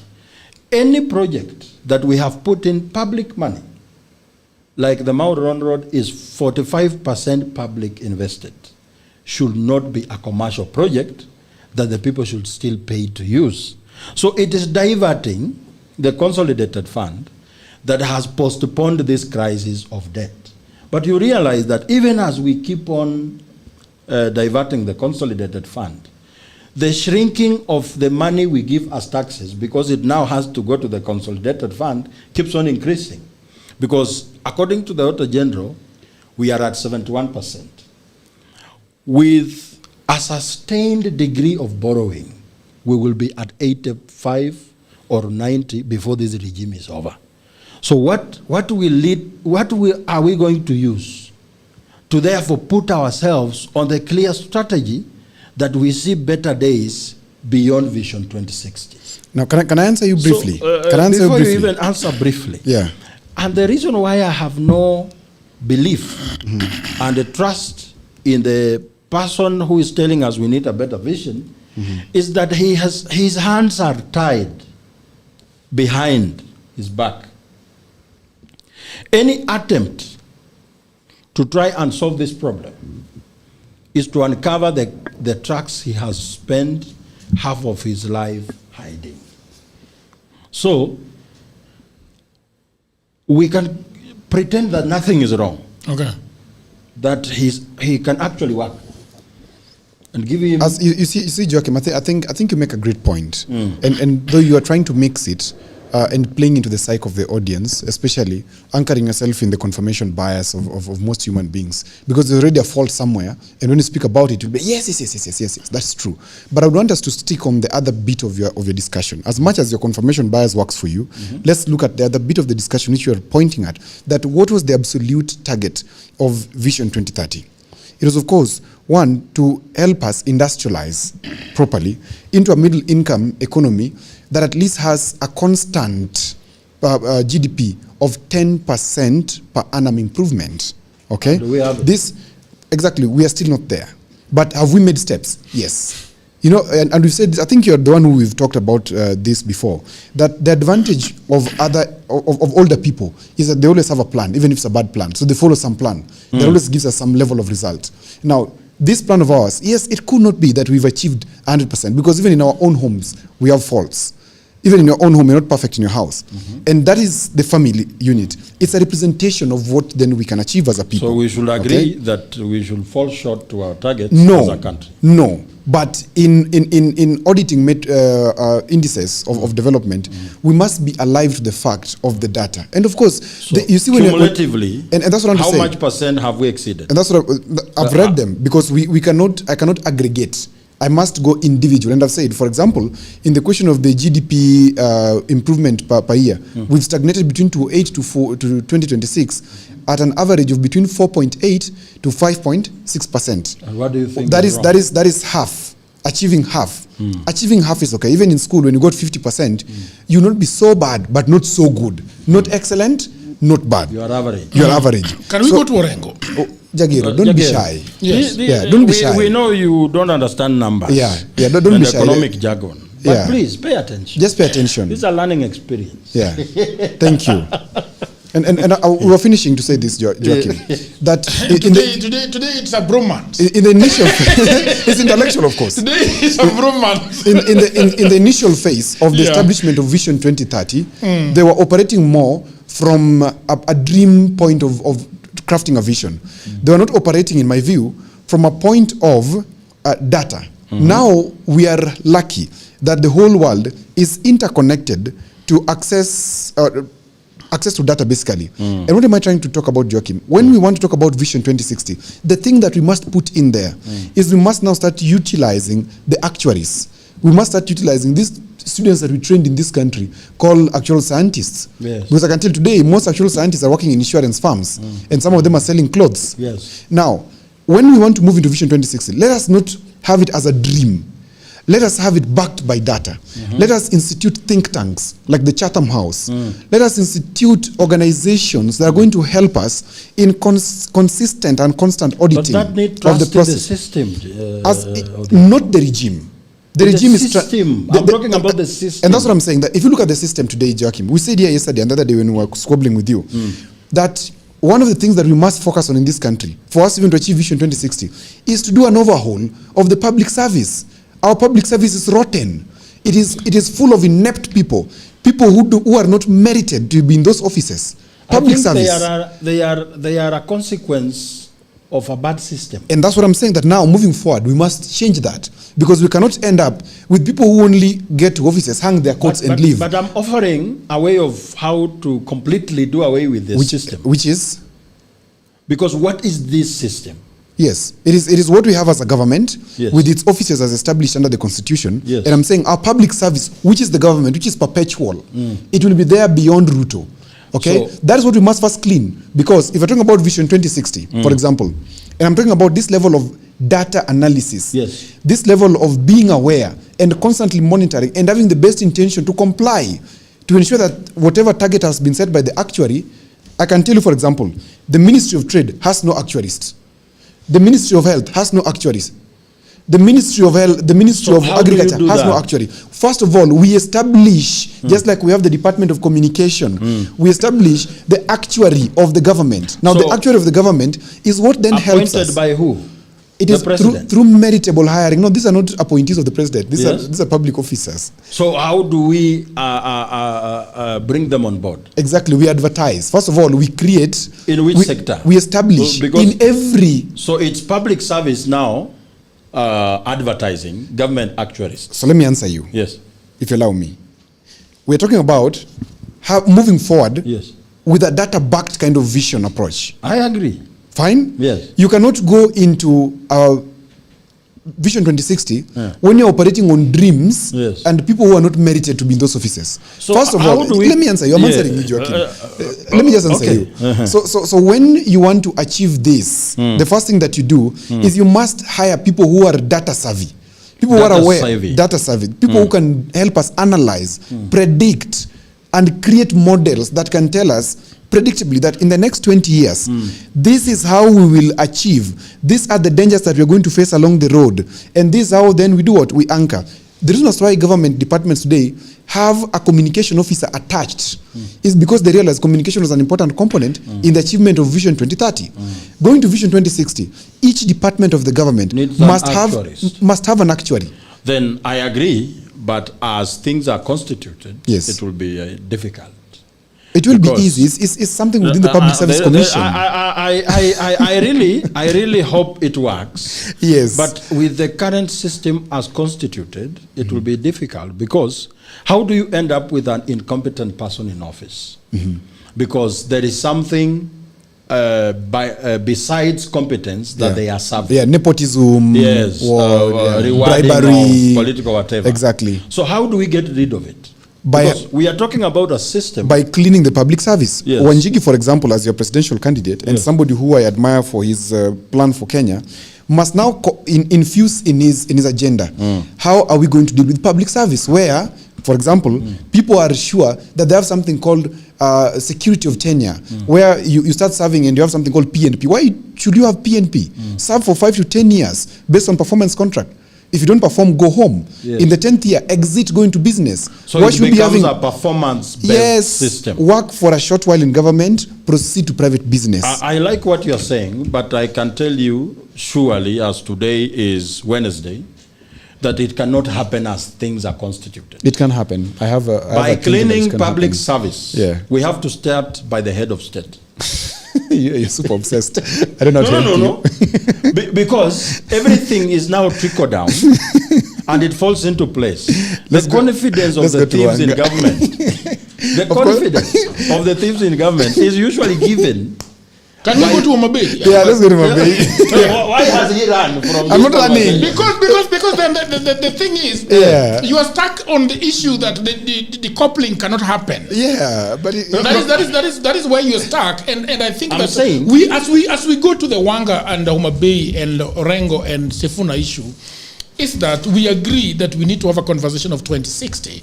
We agree that 2030 has had its successes, however small they are, and has had its failures. That is the agreement that we are having. Going forward, you disagree that Ruto should not be part of that conversation. Odhiambo says that all Kenyans should be part of that conversation. Way. My point is this. Okay. First of all, your legitimacy is in question.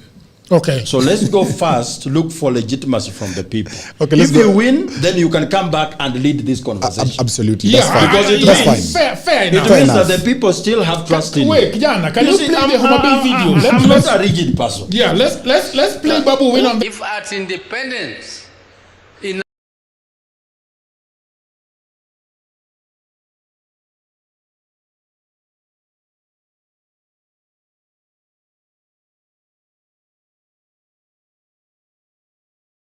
kwa rally ya Homa Bay. Sasa hii tunapangiwa goons pale Homa Bay. Tunaenda on Sunday. Jana usiku governor wa Homa Bay pamoja na governor wa Migori pamoja na MCA anaitwa Ogindo pamoja na Peter Kaluma MP wa Homa Bay wamefanya mkutano mpaka saa 7 usiku. Na hiyo mkutano wanasema ya kwamba goons wakuje wa attack watu wetu. Wacha nikuulize Gidi. Tukienda Homa Bay, tunaenda kuongelesha watu wa Homa Bay, ambayo governor ni governor wa kila mtu. Si ni ukweli? Kaluma ni MP wa Homa Bay Town, ni MP wa kila mtu. Wale ambao walimchagua na wale ambao hawakuwachagua. Kama wewe ni leader pale, sisi hatuendi kubeba Homa Bay kwa mgongo wetu, tunarudi nayo Nairobi. Tunaongelesha watu wa Homa Bay, tunawacha Homa Bay hapo, tukirudi huko. Ruto alipokuwa kikampeni 2022, alikuwa na campaign against Raila Amolo Odinga. Ruto alienda Homa Bay. Hakufukuzwa. Alienda kaomba kura yake, akatoka. Na kama ile wakati ndio Wajaluo alikuwa anataka presidency na hawakuwahi fukuza Ruto. Saizi hakuna Mjaluo anataka kuwa president kwa 2027. Mbona wewe kama governor wa Homa Bay, mbona unaweka goons waue tu watu wako ambao ni voters wako tena wa Homa Bay? Na nakuambia wao goons wamepanga na venye walikuwa naongea Homa Bay kunaenda kuwa na bloodshed. Rally ya Homa Bay. Sasa hii tunapangiwa goons pale Homa Bay. Tunaenda on Sunday. Jana usiku Brian Wake will be there. And Sifuna will be there. Babu will be there. Karoli will be there. The whole team will be there. We have gotten details of what they are planning. Yesterday they had a meeting after the Naivasha ODM meeting, a night meeting at Governor's Park, where weapons were distributed, rungus, arrows, pangas, they were distributed last night. Some of it, the balance of the arsenal, is being kept at Genoa Center. That is the tallying center that the governor used during the last elections. If you go there, if she opens up that place, you'll find a big arsenal. A governor has purchased pangas, rungus, arrows to ensure that those who are going to go to Homa Bay will be attacked. Brian, Odhiambo and Joachim and Mr. Adrian. Yes. Adrian is a big supporter of Linda Mwananchi. As a matter of fact, he has told us several times that he belongs to the inner circle of Linda Mwananchi. You are going to Homa Bay, but it seems like you are, the ground is not very ready for you. I don't know. What do you think about what is going on? What are you guys going to still go to Homa Bay and face the goons as said, or what do you think is going to happen? What is your opinion on the issue of Homa Bay? Yes, Linda Mwananchi will go to Homa Bay. Mm-hmm. And in fact, there is no place that we are so eager about more than Nyanza. Okay. Because part of the strong people that we have in Linda Mwananchi are products of ODM as a party. Orengo, Babu, Sifuna. So these are regions that we have to come back to, because the spirit of ODM is also largely at Linda Mwananchi. But you see, the stumbling block for Linda Mwananchi is not that the people of Homa Bay don't want Linda Mwananchi to have the rally. It is just one particular person. And that bitter woman is called Wanga. She's the stumbling block for Linda Mwananchi to go to Homa Bay. The people of Homa Bay are very excited. Despite the fact that some would want to be aligned with broad-based arrangement, they still want to see what Linda Mwananchi would want to offer them in Homa Bay County. And I tell people that Wanga is planning goons in Homa Bay because she's a scared woman when it comes to 2027. In fact, the biggest stress for Wanga in 2027 is not if he's going to help William Ruto be re-elected in 2027. It's because she fears that there would be a strong, formidable candidate that will be fronted in Homa Bay County and her seat will be at risk. And that is exactly what will happen. In fact, as Linda Mwananchi, we will make sure that we will front a very strong candidate for governor in 2027 to make sure that Wanga goes back home. And she knows. If you talk to the people of Homa Bay, Wanga is not as popular as you think nationally. She displays an image of someone who's loved back in her own county, but that is not what is there. If today you decided to front a candidate like Kidero in Homa Bay County, Wanga would be washed. So Wanga is somebody who's besieged, and she knows quite well. Her biggest worry is not about William Ruto being re-elected. It's about her own worry to be re-elected in 2027.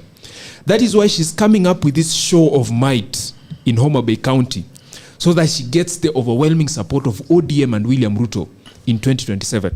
She wants to prove to William Ruto that I hold the key to this particular county, that any person who wants to come to this county to campaign and have a rally, they must go through me. She's doing it by even strategically, by now intimidating the people who want to come to Homa Bay County, so that if the rallies are not successful in that region, she can have the perception that she's the one who holds the perception of popularity in Homa Bay County, which is not the same. And I want to tell the people of Homa Bay County that we are ready. And if you are a goon who's prepared to unravel violence for the Linda Mwananchi rally, you should know that the beating of someone who beats you just voluntarily is far much worse than the beating of someone who's paid to do it.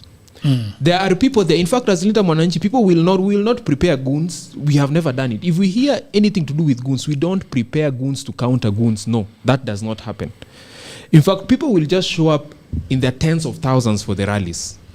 But the moment they see a group of goons, there'll be an opposite reaction to it.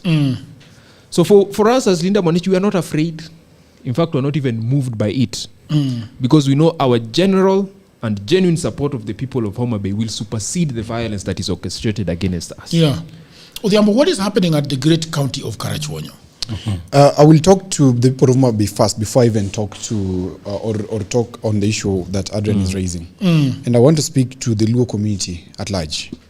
We have a very integral saying that children from one wife's house do not cross the river using the same boat.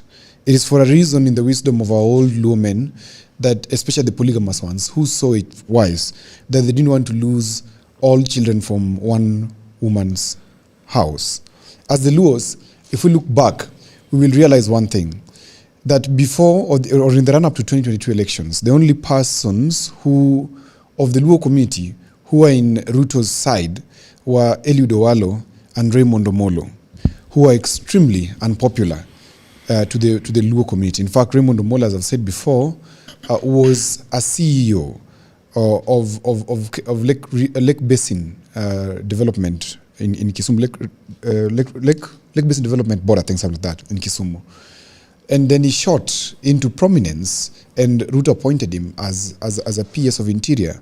When it came to the time of key negotiations being done within the government, it is that Raymond Omolo that many people anchored themselves on to get themselves appointed into boards, etc. Even the first phase, before even the Raymond Omolo phase came, Eliud Owalo appointed quite of the failed political appointees or failed political candidates into positions in Ruto's regime. So I want to talk to my people that Jaluo must calculate. There is no harm in our brothers such as Babu Owino and Orengo joining Linda Mwananchi. What we are all targeting is getting the government. Ruto may win the 2027 elections. Our people are still safe there. If Sifuna wins, then Babu and Orengo will hold fort for us there. So either way, I want to ask my people from Homa Bay and the Luo community to give these people goodwill, that let them do their politics. It is not enmity. Let them come, talk to the people, and by evening, people will go home and sleep. President Ruto has demonstrated to us that they don't have to tear gas or beat these guys.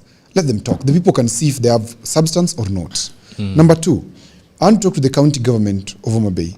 There are accusations which have been live of people saying that, you know what, there are goons who are being used from the county government, and some of them are employed as enforcement officers in that government. Please, if this is the truth, as it is being said, stop it. Number two, we've seen a gentleman who has already been killed or something in Homa Bay with regards to this Linda Mwananchi rally that is coming to happen on Sunday. Let these people come and talk to the people. Sifuna is now a popular person just like any other musician. If he comes, he's attractive. People would want to listen to him. Omondi Karoli is an MP from Homa Bay. Let us be tolerant and allow these guys to say whatever they're saying, and they go whatever they're going. There is no harm at all in them coming to do what they're doing. But what I detest is the grandstanding between some political players within the Homa Bay governance structure and people from Linda Mwananchi, such as Governor Orengo, who is saying some derogatory terms to people of Homa Bay. For example, bundling and abusing all leaders from Homa Bay and saying that they're primitive. I think that is not worthy. Those are statements which then make people agitated, and they may want to show you that they're actually not primitive by acting in a particular way. And so we can do politics that is civilized. We don't have to fight each other. It is just a talk about the presidency. Once they're done, they'll go. We will also come and do our rally as Kenya Kwanza or whoever, and we'll also go. And the people will wake up to decide whether to get back President Ruto or somebody else. The people that do not want Linda Mwananchi as supporters to turn up Odhiambo. What is their fear politically? I don't understand what their fear would be, because I don't see any fear. Because Sifuna does not want. But there has to be a reason as to why you are mobilizing people against a certain group exactly. of people. It could be people who are overzealous or people who are insecure. And I'm trying to urge them, don't be insecure. These guys don't want any of the position that I see in Homa Bay. Nobody. I've not seen somebody from Linda Mwananchi wants to be a governor in Homa Bay, for example. I haven't seen one who wants to be an MP. In fact, of all the MP candidates, I've not heard of any who is contesting on Linda Mwananchi ticket. So, I mean, these are our guests. Let's welcome them, let them talk, and they will leave by evening. Jagero. Yeah.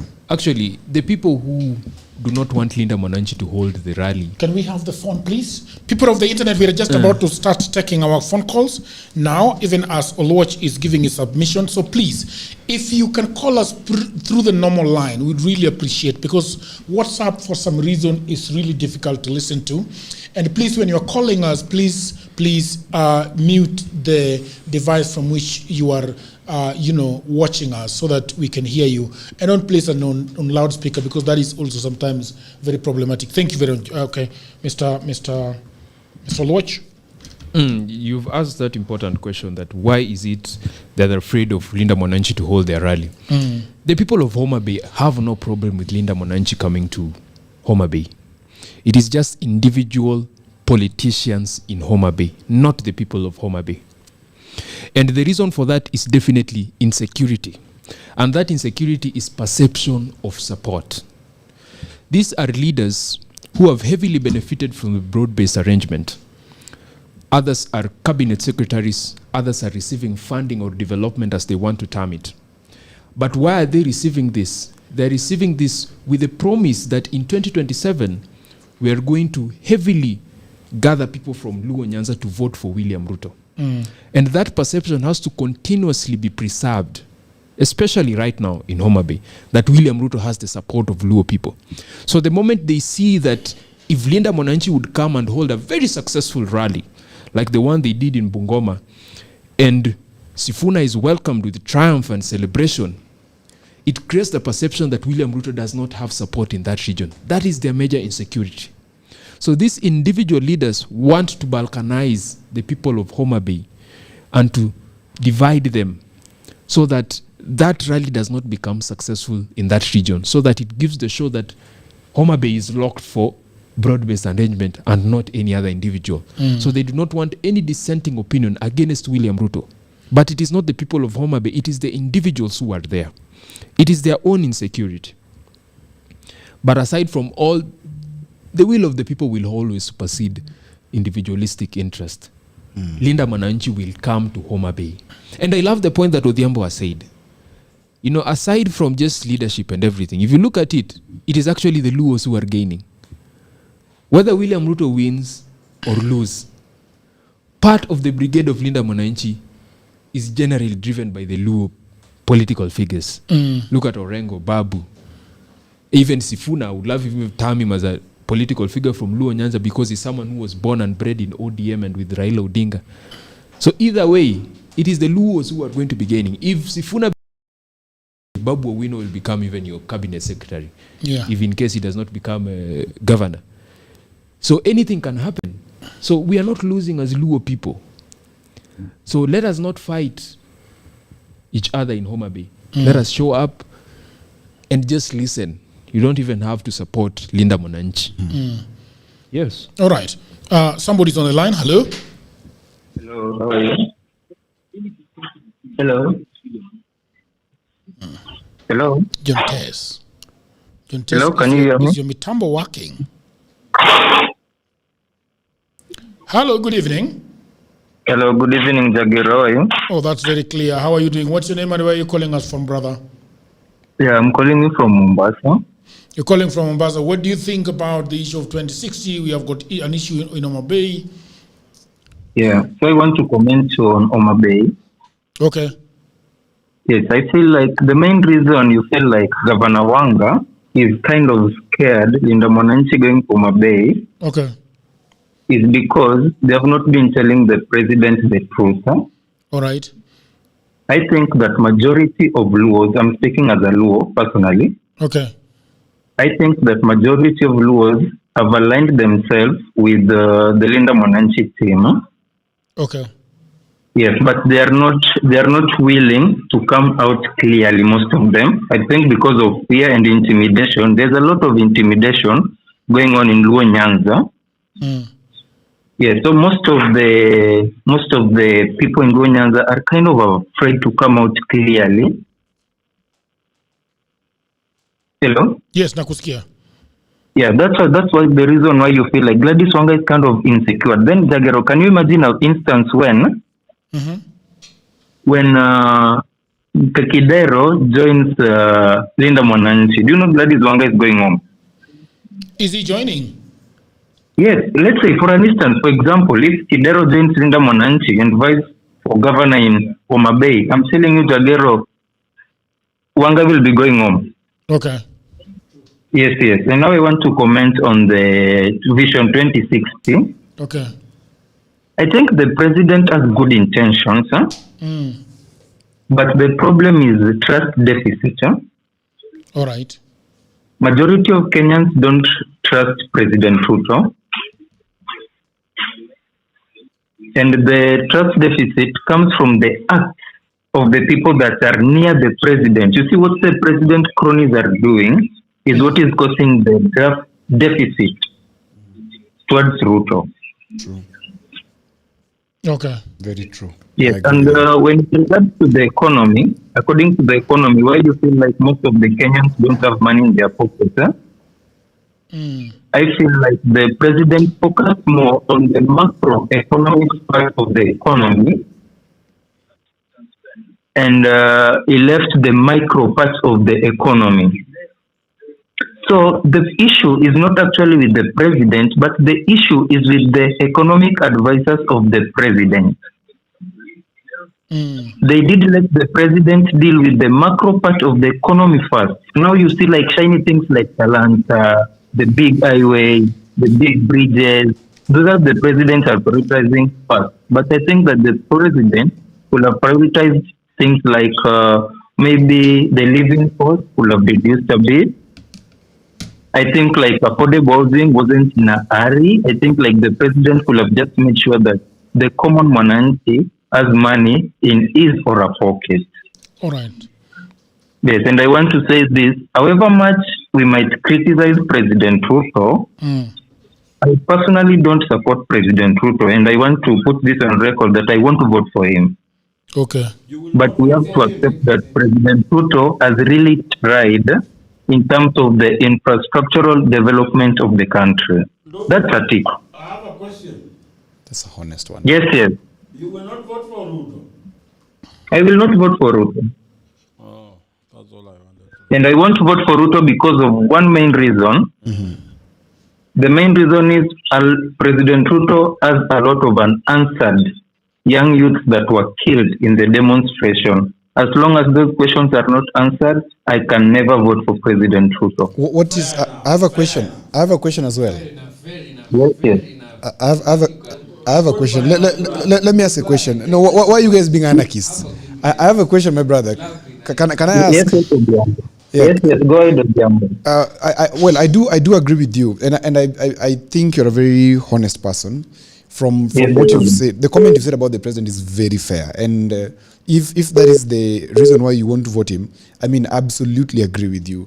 That is something that is regrettable that happened under his watch. But I want to ask you a question. I did with a friend personally. Yeah.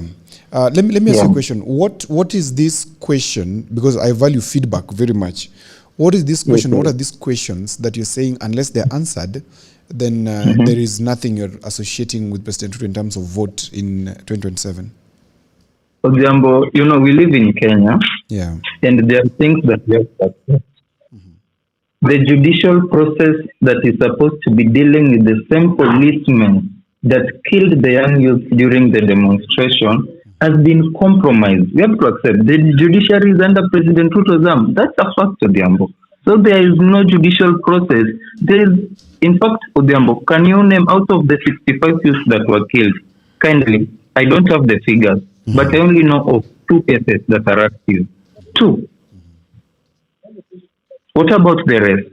I have a friend of Odiambo. I gave you an example that I have a personal friend that was shot. There is no case surrounding that one. There is no case, no compensation. And I want to put a notice of them that the compensation that you guys are doing it very wrong. In fact, I feel like there are people that have been favored that were not even affected during the demonstration.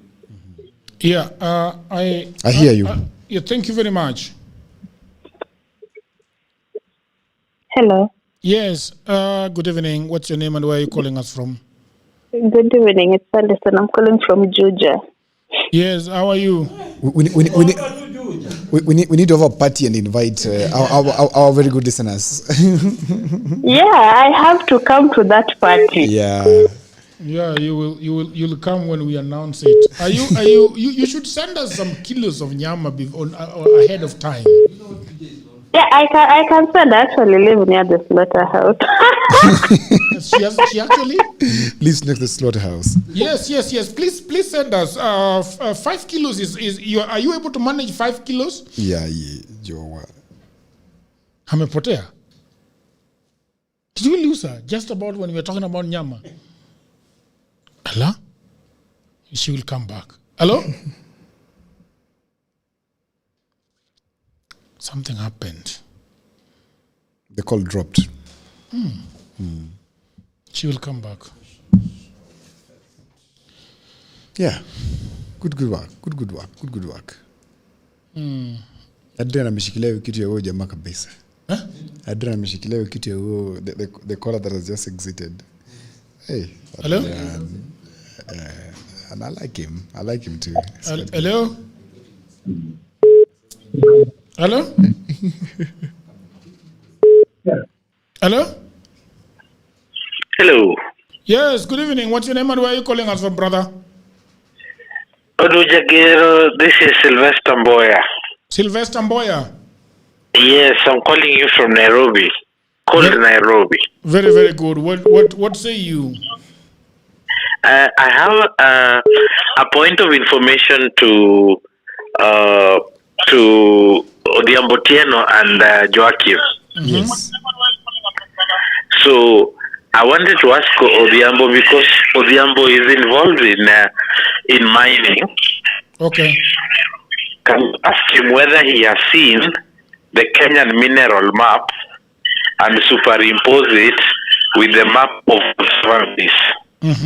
You will find that exactly where the minerals are is where the conservancies are located. Yes. So are we conserving the animals or conserving the minerals? That is for Odhiambo Otieno and Joachim. It's a point of information. Okay. Thank you, very important. There's a brother of mine. Yes. Actually, I call him my son. It's called. What are we hearing on the background? Is that you listening to us both ways? Yes. Yeah, you can reduce the volume so that I answer you. Yeah. So. Put it off. Yeah. Good. Thank you. So if you there's a son of mine called Mordecai Ogada. He's Jagero's friend. That is my son actually, Jagero. Your son? Yes, by blood. He's older than you. Of course. Okay. My father was the last born of a grandmother. Okay. Yeah. So. No. That's Jaluo. We are all related. So Mordecai Ogada writes about the stolen story about conservancies. Okay. I don't know if you've accessed his book. I was there at his book launch together with the duo here. And if you access that book, I'm just forgetting the title again, sorry. You will realize he writes about how it has been structurally occasioned that people are given land under the conservancy thing, but they sit above very core grounds like the mineral-rich areas, and also it's just a way of grabbing land and disturbing the ecological system that my brother Adrian was talking about here. That where you bring in some bongos from sijui which country and they land at JKIA, etc., and you're given 10,000 acres of land to as a conservancy without you paying any proper bills or any proper dues to the country. Of course, these are some of the things, some of the reforms that we're saying has to change, because there's no way from Rumuruti to Samburu, all those tracts of land are under conservancies. Why? People should be settling in those areas. So these are questions that we have to sort. And Samburu, not only Taita Taveta, Samburu also has a lot of minerals, by the way.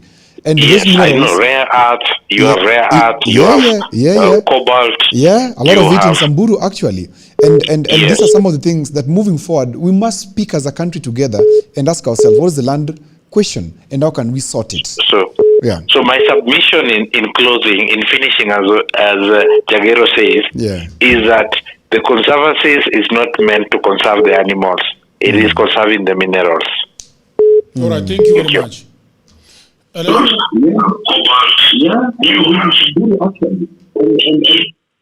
Hello?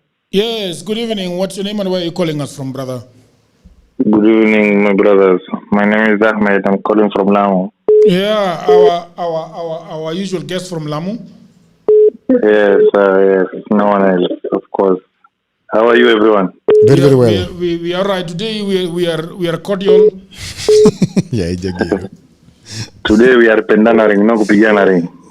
Yes. Spirit of Okay, Kenya. Unity of Kenya. My point is on the part of economic part of the visions we have had.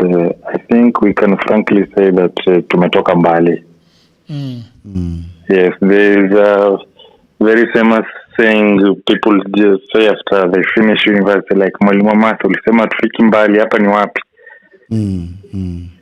If you remember those things, we can also tell our neighbors here in Eastern Central Africa. Yeah. We have a right to brag that in this Vision 2030, we have achieved more than what we expected, even if it has come with a cost. We have had a lot of debt from it. Maybe here and there we messed up, but we are far ahead of our neighbors. Correct. So, and I can say that also in everything, there is something called opportunity cost. With every development that is coming, I know things might turn out very different, and I want to tell my fellow Kenyans, even the most developed countries, people really live in really hard work, hard lives. Yeah? So If you, we should normalize suffering because even Americans no, are suffering. No. It's not about normalizing suffering. Even in those countries that people suffer, they also enjoy, because if you are employed in UK, there is an employed insurance that the government give you something for you to live in.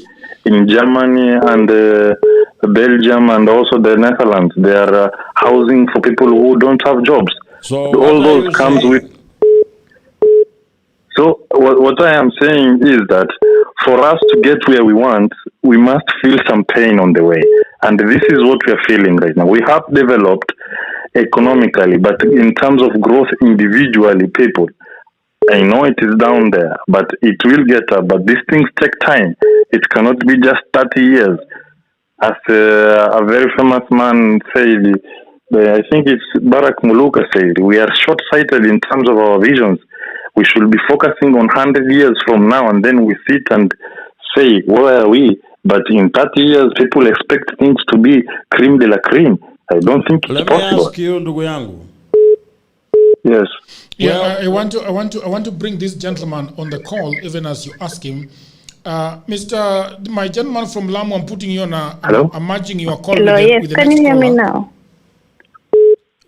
So, hello? Yes, I hear you. Yeah, we can hear you. Can you allow the gentleman from Lamu to finish and then you can jump in after he's done? It's okay. All right. Go ahead, sir. So let me ask you, ndugu. Okay, Joachim had a question.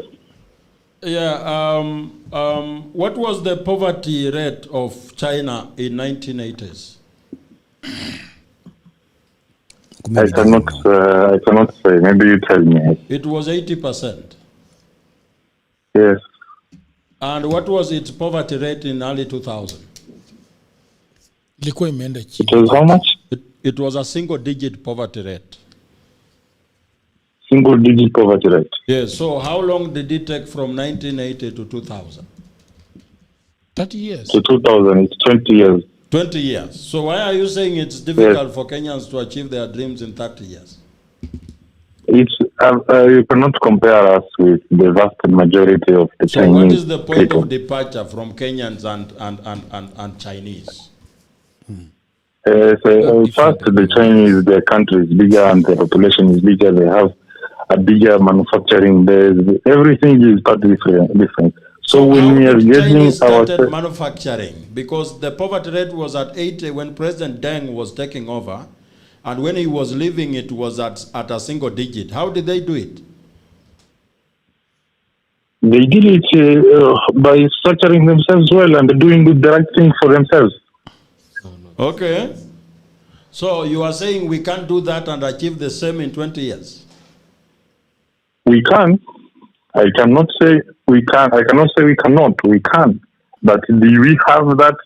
As you can say, do we have that? Do we have those resources like the Chinese and the? What is the biggest resource for the Chinese? I think it's the people, the labor, the population, people. their labor force, right? Yes, their labor force. They are about 1 billion, more than 1 billion. So we are not looking at the landmass of the Chinese. We are looking at the landmass of Kenya with a population of 30 million young people. Aren't we enough to develop ourselves? We are. I can't say we are not. We are. We can try. So we can do it, right? We can try. We can do We it. can try. And yeah, There's something that Joachim is saying which is actually very, very important to note. Okay. And let me just help the gentleman. How the Chinese helped themselves out of poverty by lifting. Gentleman, I hope I'm helping you in this one, yeah? Yes. How China helped itself to uplift 800 million people out of extreme poverty since 1978. They had something called the growth engines. And these growth engines, there were 5. And actually there's still 5. And there's some that the current president is doing. So I'll just quickly go through them. And it's what I've been saying as well here. One is the rural and agrarian revolution. That is the reform of agriculture in the rural areas. Chukua conservancy. Chukua conservancy. Tumia vizuri. Exactly. Weka modernize agriculture. Then number two, have special economic zones. China ventured into special economic zones. Today, if you go to China, you're aware that for you to buy particular electronics or electronics, you have to go to a particular city. Yes. For you to get particular foods, you have to go to a particular city. So having those special economic zones, then EPZ. Yeah, EPZs. Also, we do have the idea. We do have the idea around how to do that. We do have it. That it's the aggregation The ideas parks. are there. It's not that we are short of ideas. And that's what I'm coming to. Number 3, China invested much in the export-led growth, front-facing kind of approach. Okay. Instead of working on importing, they looked at exporting. And you remember in my conversation here, I said that once we measure on agriculture and we have these value packs built, then we're going to look at export. The number 4, they had the capital deepening and infrastructure funding. Most of these capital investments were actually financed and actually being financed by the government. Yeah. I can tell you, for example, in China, Yes. and that's what I've said here. That In finishing, Jagir, stop rushing me. We are speaking heavily. Yeah. I don't know what you are rushing. You're watering this down with time. There's no other podcast that has such deep things. Yeah. We're the only podcast that is doing this. Okay. Yeah. So Okay, take it away. yeah, that's what I was saying. I know the callers would want to contribute. The lady is still on. Thank you. She's there. Let Even me somebody finish. from the US is also hanging around. Can we say hi to him? Hello from the States? Yes. So there's the 4th thing, which was the capital deepening, and I've said that China up to now has every 5 years when the party sits, the Communist Party sits, the president chooses 5 particular sectors that they invest in, and the government funds it heavily. And you've heard me talk about the national sovereign venture capital that we must avail in this country. Yes, we can. Yeah. Yes, we can. Can we as podcasters Yes, we be can. taken to a special zone? Yes, we can. Can we podcasters be taken to a special zone? Oh, of course, yes, we can. We can finance our podcasters. We can finance our business people. Somebody was telling me by the way, Odhiambo, today Yes. that the government can. This gentleman from Canada, Yeah. he came to Canada because he does his content here in batches. Right. As a batch. Maybe he comes here and shoots maybe 30 Yes. episodes. Yes. Then go to Canada for another year. Right. Then put it every week. And he was telling me that if the government took 1,000 podcasters in Kenya and gave them each 1 million, then that would be $1 billion. Is it $1 billion? Yeah, that's $1 billion. Yeah, and he said the government can do that as pocket change. Yes. And they will revolutionize the podcasting industry. Yeah. So lastly, yeah. Yes. You are Go ahead. talking about The 5, financing. yes, the China Exim Bank. Venture capital. Yes. So what the Chinese actually exploited is their big personnel, Yes. their labor force. Yes. So they allowed the Americans Yes. to build the industries there so Exactly. that they could provide labor. Yes. So the payments they get from the industries, from the Americans, Capital retention. becomes capital retention. Yes. And that's how they revolutionize themselves. Yeah. Okay. We can build that capital, personnel, human capital, and leverage it. Exactly. If Apple is coming to plant an assembling plant here, then we have people on the conveyor belt who know their job. Yeah, we just need fractional manufacturing. We don't need to manufacture the whole thing. For example, these are the lady is having meat. The lady is having meat. So hello. when are you sending us the meat? Hello. Hello. Yes. The cold rock are talking about 5 kgs of meat. I'm telling you, I'm low. I can't come with 5, maybe 20. Maybe 20. Yeah, I'm low. 5 kgs for what? Go. For 20 kgs. That is next week. You might as well send a Iko cow. sawa. Yeah. Anytime when you eat a bat, I'm ready. Okay. Can you check that number very well? Give this number. We started political headache on day one. So go ahead and tell us what you think. Okay, so I called. No, I don't want to comment about Homabay. I want to comment about the initial conversation about if I think the president held that talk a little too late into his tenure in office. Okay. And I've always said that, when Ruto got into office, he only beat Raila by 200,000 votes. So there's something Barack Obama said when he got into office, and the political climate was very, very hot. And I remember him saying something along the lines of, "For those who voted for me, thank you. For those who did not, I hear you, and I will be your president too." So it's very different from the kind of speeches we were hearing when these two people were taking office. It was more like tumeshinda, sasa si mnaona. So from the onset, Ruto for some reason did not focus on healing the nation. And that has been his undoing from the very beginning. That even right now, for some reason, we want to assume he has taken Nyanza, but this other side is fighting him. So this is a president who he should have realized that his regime was going, how he was to run his government was supposed to be very different from his predecessors, because this 50+1 was very narrow.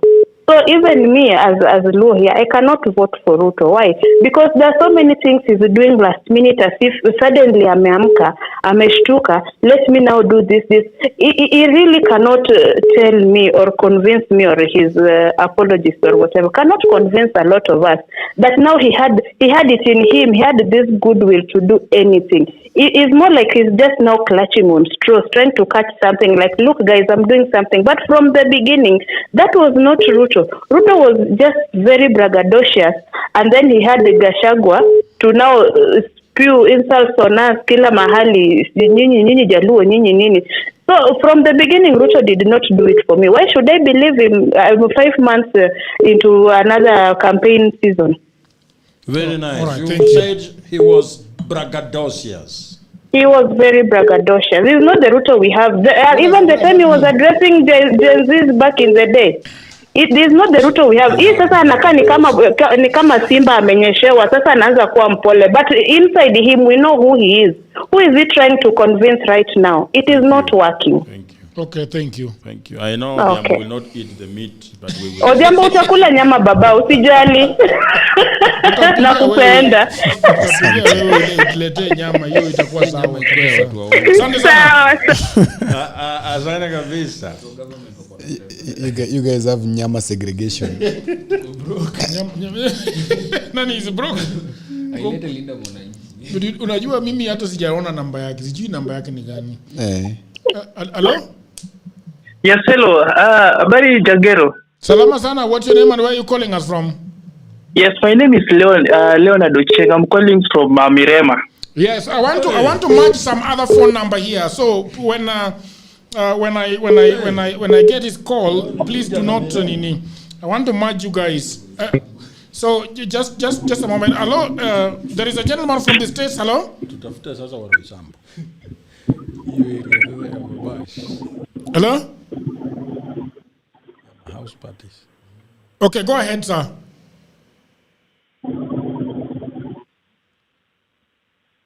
Hello? Yes, I think you have not ended my call. No. You go ahead. Okay. Yes, I'm calling you from Mirema. Mirema is where? Actually, Mirema is in Roysambu. Jagero, bwana. Don't mind him, he's just being a Luo.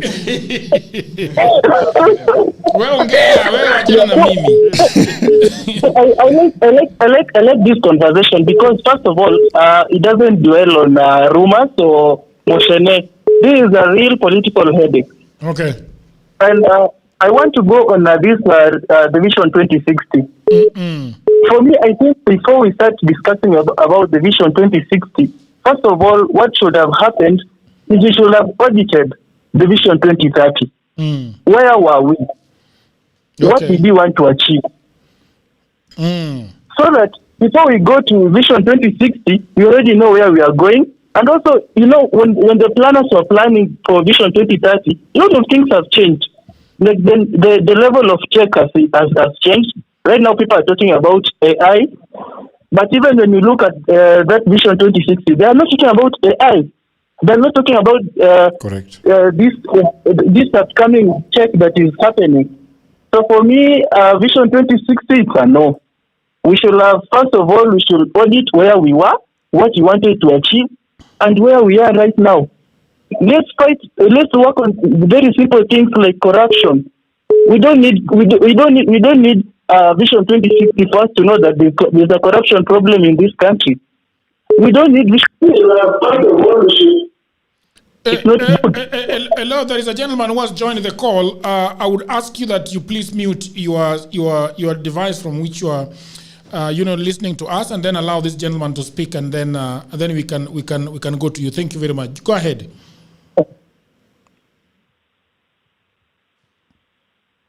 Hello? Yeah, now I'm getting you. Yes. The guy dropped. Okay, so I think... What's your name and where are you calling us from, brother? I'm Andrew. I'm calling you from Kajiado. Yes. So I'll start with this issue of the Homa Bay grandstanding. Grandstanding in Homa Bay, yes, correct. I think this is very primitive. Okay. Because most of our politicians, most of from Luo Nyanza, they have always taken voters for a ride.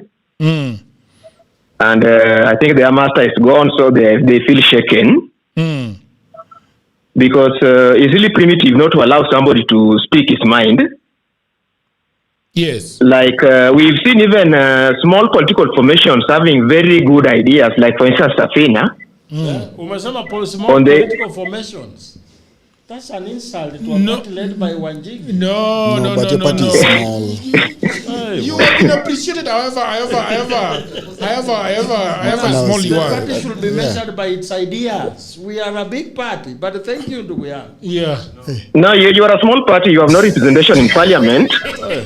Even DCP that came the other day is better than you. They have won. But the truth is, you see Safina is spinning from the point of the debt management and so on. Yeah. Whether they'll do it or not, that is a fact for another day. So Wanga and her cabal should desist from that, because even I visited Kisumu immediately after the Linda Mwananchi rally. Yeah. So when these people have already, when a political party or formation comes for a rally, immediately they exit. Just give it a day. People go back to factory setting, because basically in Luo Nyanza, as much as there are few hitches here and there, but the president has managed to convince a majority. Okay. That is the truth. But there are a lot of teething issues that also ought to have been done, like this complaint of funding model that Babu Owino has been complaining about.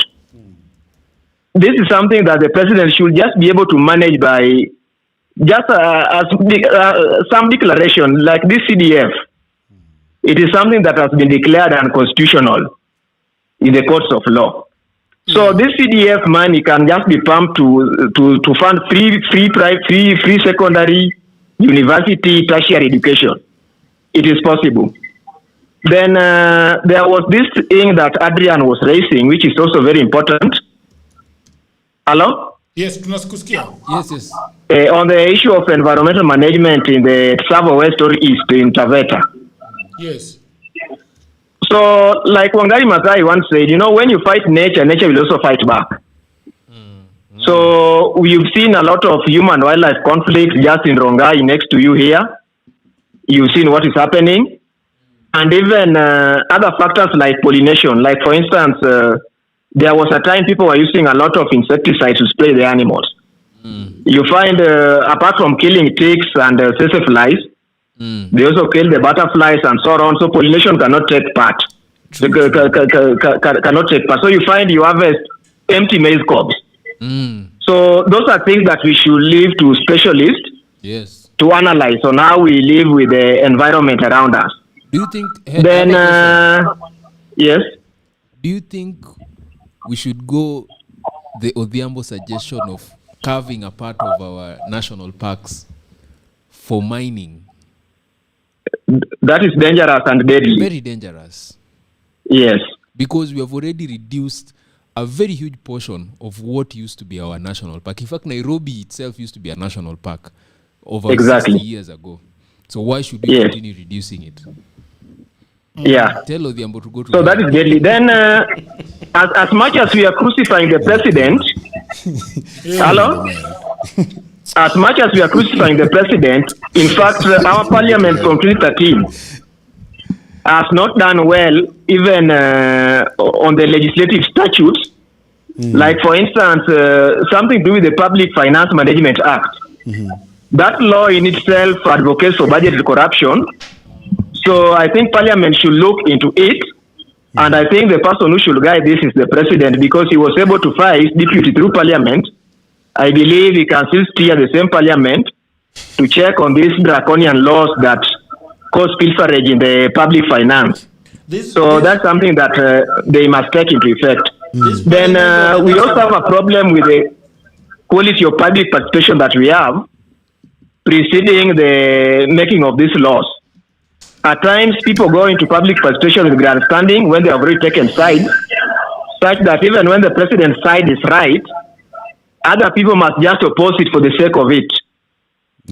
So those are things we must check into if at all we want to help our country, because it's not about Ruto. Ruto may fail to be president, but if another president comes and then finds it to be worse, we find it to be worse than where Ruto left us, it will be a great problem. But also Ruto himself should check on this, he should mark himself. Like Nyerere did with the Ujamaa. In fact, Nyerere acknowledged that Ujamaa failed, that he initiated in 1967. So if some things have failed, we should just ask for forgiveness, then we recollect ourselves. But the problem is in Kenya currently, I don't see anybody worth competing Ruto of all those who have declared. Thank you very much. Hello? Meskia Joakim. Meskia. The people, that's not me. Meskia Chemesema. Hello? The people say there's nobody. Hey, good evening, my good man. Yes, good evening. Yes. Yes. I want to comment on the I can tell I was the first caller and I'm again getting a chance from Mombasa, if you can remember. Yes, I felt like I didn't finish one point regarding the president. Yes, the president is trying to balance the country in terms of development. Okay. And whatever the idea the president is having is not the problem. The problem is how the president is doing it. For example, there's a company that was given tender, later it was cancelled. Another company was given the tender at higher price, it is again cancelled. So those kind of things are the things that if you look at them and then you want to sit down with President Ruto to discuss Vision 2060, it now becomes a problem, Jagero. Let me give you an instance example. President Ruto was the vice president during Uru's time. That was 10 years being in the government. Again, President Ruto has been in government for the past 4 years. That is 14 years. Meaning President Ruto had enough time to deal with the Vision 2030. Actually, half of Vision 2030 will be realized during President Ruto's time in government. So if President Ruto was not able to even accomplish 10% of Vision 2030, so how are we going to trust Vision 2060 with President Ruto? In fact, I think Vision 2060... I have a question. Yes, Odhiambo. I'm sorry to bat my head in like this. My apologies. Yeah, when you look at Vision 2030 so far as it has been implemented, okay, you find that, and I'm just my brother, I am putting somebody on the conference call so that when you're finished, they can take over. It's okay. Yeah, you find that President Kibaki, in his 10-year stint, helped achieve three main things, which is macro stability and growth, constitutional framework. That's Hello, Yes. Somebody else is on the line. Let them finish and then you can take over, my good man. Thank you very much. Be on hold. No problem. Yeah, so you find that President Kibaki achieved three things. President Kenyatta in his 10 years also achieved three things, which is capital infrastructure, power grid access, and devolution realization. Then you find that President Ruto, within his 4 years that he has served, he has achieved digital government, he has achieved or he's achieving affordable housing, and we have the fiscal debt control that is now ongoing. So if comparatively, President Ruto in 4 years has achieved three things, whereas the other presidents have achieved three things each in their 10-year term, how would you term this? Is it a success or is it a fail? I genuinely believe President Ruto has achieved nothing in 3 years. The only thing you don't believe that there are 60,000 services that have been digitized by this regime? But you know, the same person is do you believe or do you know? It's a simple question. I'm not forcing. I'm just asking. It's either you know or you don't know. Okay, they were digitalized, but what happened? They have been digitized. Is it? Let's have a conversation. Let's have a conversation. Is it also factual that we can see some houses being built? Yes, some houses are being built, but in the wrong way. Is it also a fact? Is it also a fact that we have a debt issue and President Ruto has taken charge of that debt control? Temporarily, in fact, whatever President so you're not denying that at least he has done something. That's all. Thank you so much. You can carry on. Yeah. Okay, so and can we allow the other gentleman to now speak? In finishing, Jagero. In finishing, Jagero, I have an unpopular opinion. Okay. A very unpopular opinion to the TikTok lawyer. Okay. In just 2 seconds, Jagero, I think that Sifuna will make the worst president, and ask me why. Okay. Ask him why. We stand corrected and feedback. We take it very importantly. And can I tell you why? Because I am a brother, so that we have the other person. Yes, I'm telling Sifuna will make the worst president if elected in 2027 because we set radical changes that Sifuna doesn't have the balls to do. Tell me any other leader who's as radical as Sifuna right now in Kenya today. Tell me. There is no any other leader who's as radical as Sifuna. Who will be your option? Sifuna is the only candidate who has openly stood and said that William Ruto belongs to jail. I'm interested to hear what will be your option, sir. Give me any radical. You've talked about radical change. Tell me any leader who's more radical than Sifuna. I think this conversation can be held another day. Let's allow the other gentleman to speak. Hello? Yes, hello, Jagero. Yes. Yes, this is Musa from Nairobi. Yes, Musa. Yes, just a quick one. Mwananchi na Safina. I wanna. Waambie decorum. Yeah, please. Squabbling. It's okay. Yes. Go ahead. Yes, just a quick one. I think everybody really likes how Odhiambo tries to put across his points when it comes to defending the government. Okay. But I just want to remind Odhiambo one thing, that no matter how much Ruto will try, because if a lot and majority of Kenyans feel that he doesn't have the goodwill and his past does not reflect the same, I don't think he will remain to be the best person to actually make this country better and move forward. And I want to remind him that if he can remember during Kibaki's tenure, especially on his second term, as much as we had the post-election violence and people, the country went into chaos, but because as a person, Kibaki was seen as someone who had a goodwill, and he had this vision to move Kenya forward. People, you could clearly see that the country quickly moved on, and his track record speaks for himself, Kibaki. Okay. So that and you can see that even when people try to remember Kibaki, people rarely remember him because of the 2007 chaos. People remember him because of the developments and everything that he brought to this country.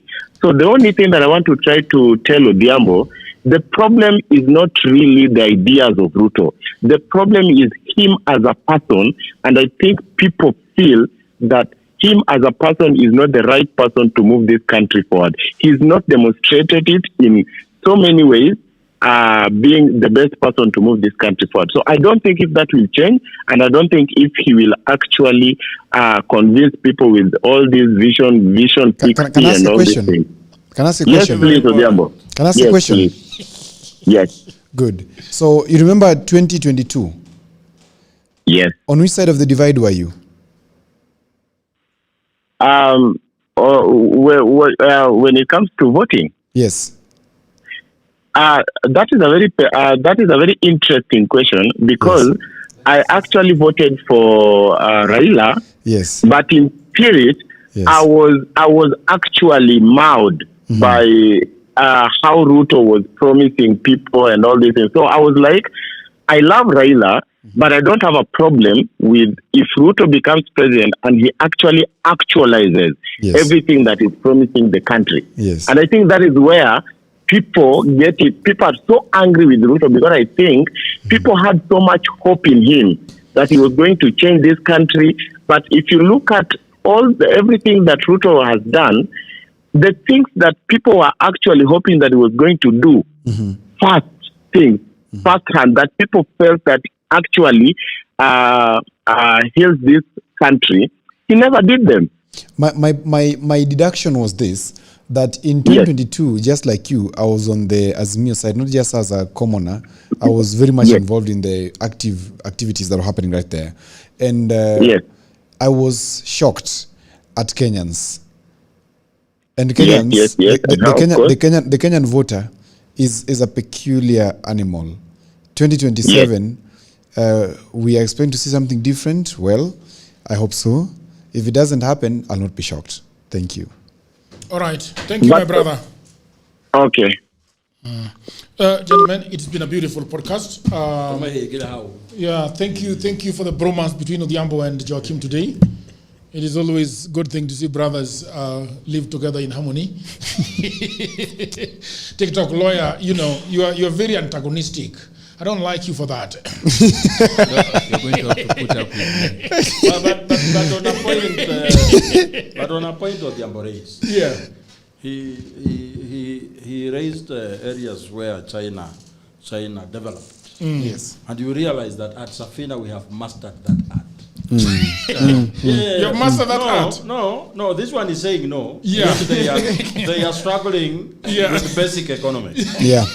They don't have it. They are not doing economic. They are doing preamble. You can. That is why we have never talked about preamble. Okay. We are in-depth Harvard School economics. In-depth Harvard School economics. Yes. That the same subject that the villagers and vote do not understand. Yeah, provision of financing. Okay. But the person and that has to play a very big role. But the person who wants to head that economic transformation is questionable. And that is why for us, he has been involved in plundering the debt that we have taken in this country. We are looking. My brother here because I want to shut this childish propaganda. This childish propaganda. How do you plunder the debts we've taken as a private citizen? And we come to argue the debt with papers, proof of existence of a misnomer. Then anybody who has anything against us should equally Bring evidence on Kalatas, on how my party leader plundered the debt. I want, you know something beautiful. I want to urge Joachim and his party leader to contest the presidency to the bitter end of that, so that we can see what he gets on the table. Then after the elections is decided, if God allows Ruto to come back, I would really like to see Joachim and his party leader help us to get out of this debt question, because there are some very good plans and we can work together in a post-election pact. But I'm not looking forward to a pre-election pact with the Bwana Wanjigi, and we also look forward to Edwin Sifuna running the full course, contesting bitterly against DCP or with DCP and against Wanjigi, so that post-election we have a sober opposition which can actually hold the government to account. No, I know the opposition leader in beyond 2027. Even may know him. Even may know who. I know who it will not be. Vile huyo vile hawana agenda. Imagine William will be calling a press conference. No, I don't think. I don't think William is. If William loses this election, I don't think he's coming back in that fashion. Yeah. He will. I think he has got a lot of things to do at his Kilgoris farm. No. Other farms. He cannot. He's not. This is a politician. I don't think he's Kalonzo Musyoka. William will be calling a press conference. Okay. To condemn free education. William? Yes. No. He will be calling a you know the beauty with the beauty with Joachim. I don't think that Nilot is coming back. The beauty with Joachim, he lives in his head, which is a beautiful thing. I don't think he should. Because if you're saying that Ruto is going to be on top of a vehicle, campaigning for what? Yeah, exactly. No. Skiza. A few years ago, Gachagua was the most unpopular deputy president. Yeah. Do you agree? Yes. Why is he today a darling of the people? Which people? He's not a darling of the people. He's not a darling, no. Okay, I understand where you are coming from. No, even Mount Kenya people have called here, they've told us. Let me change the wording. Even he kijana yalinda Mwananchi, he's not a darling of the kijana. Okay. Let me change the wording. Yeah. Let me change the wording. You say you. Hello. Let me change the wording. Hello. Says your darling. Okay. He can be. But why is he getting attention? Yeah. Why is he getting attention? Attention is a better phrase. Why? Yeah. Because he was a ripped off vehicle. Yes. Where the energy, where the attention goes, the energy follows. Yeah. So he's enjoying some good attention. But why? It's because of the perception that the government is not doing enough. Yes. That's what fuels his jet. Yeah. Imagine William as he is today and in opposition with a government that is not working. Imagine that for a minute and tell me the kind of... But I also think Gachagua is operating in the words of somebody who told me today, earlier in the day, is operating in the pseudo fashion of Sherlock Holmes. Behaving like he's a detective of some grandstand. It is his modus operandi. Yeah, it's very fictional character that he's trying to. We know him. Even if he adopts that, we know him. He told us that if you didn't vote for this government, you're getting nothing. Then now, just because the shoe doesn't fit on the other side. I agree with everything you are saying. Yeah. But I'm only saying that however unpopular someone is, right, if he's in the opposition and the government is not working as per expected, the people will give that person attention. Not necessarily if they love him, but he is their biggest weapon to a government that is not working. But also the beauty, Joachim, that we have established is that human beings are inherently evil. And today, if we're talking about issues of Vision 2030, I saw you posting that. Yeah, if we're talking about visions of 2030, people don't want to talk much about it, even in the comment section. But if we were talking about personalities, and especially the gossip beat, people would be here. We would be having 10,000 views. Yeah, you know. Realize that the conversation we've had is not of so many people. Exactly. People struggle. Yeah, it's a group of schools kind of conversation. So we are introducing an issue-based, democratically accountable politics. And that's what Safina has chosen. By the way, we are welcoming your Safina party to the town hall that we are coming on Friday. We are having on Friday. Friday or Saturday? Friday, bro. The day after tomorrow. Yes, there's a big town hall happening at the Baraza Media Lab. And people of the internet, if you can come, you can call the ambulance. you know. But Safina is welcome, and you can be able to come there. Yeah, you know, on I will. Friday. I'll be there. Bring your people. I mean, you're walking like Yeah. You said walking like a witch. There is a word you usually use. So you want me to bring people? Yeah, but you have to bring your people. And what makes you think I will not bring them? No, bring your people, especially people from Safina and don't Party. tell me I have few seats. Let them come branded if you want to. No. Tumeleta watu wengi because utaanza. But you have to give us a list. I mean, we don't want. You know, you're a former goon, and we have to be very careful.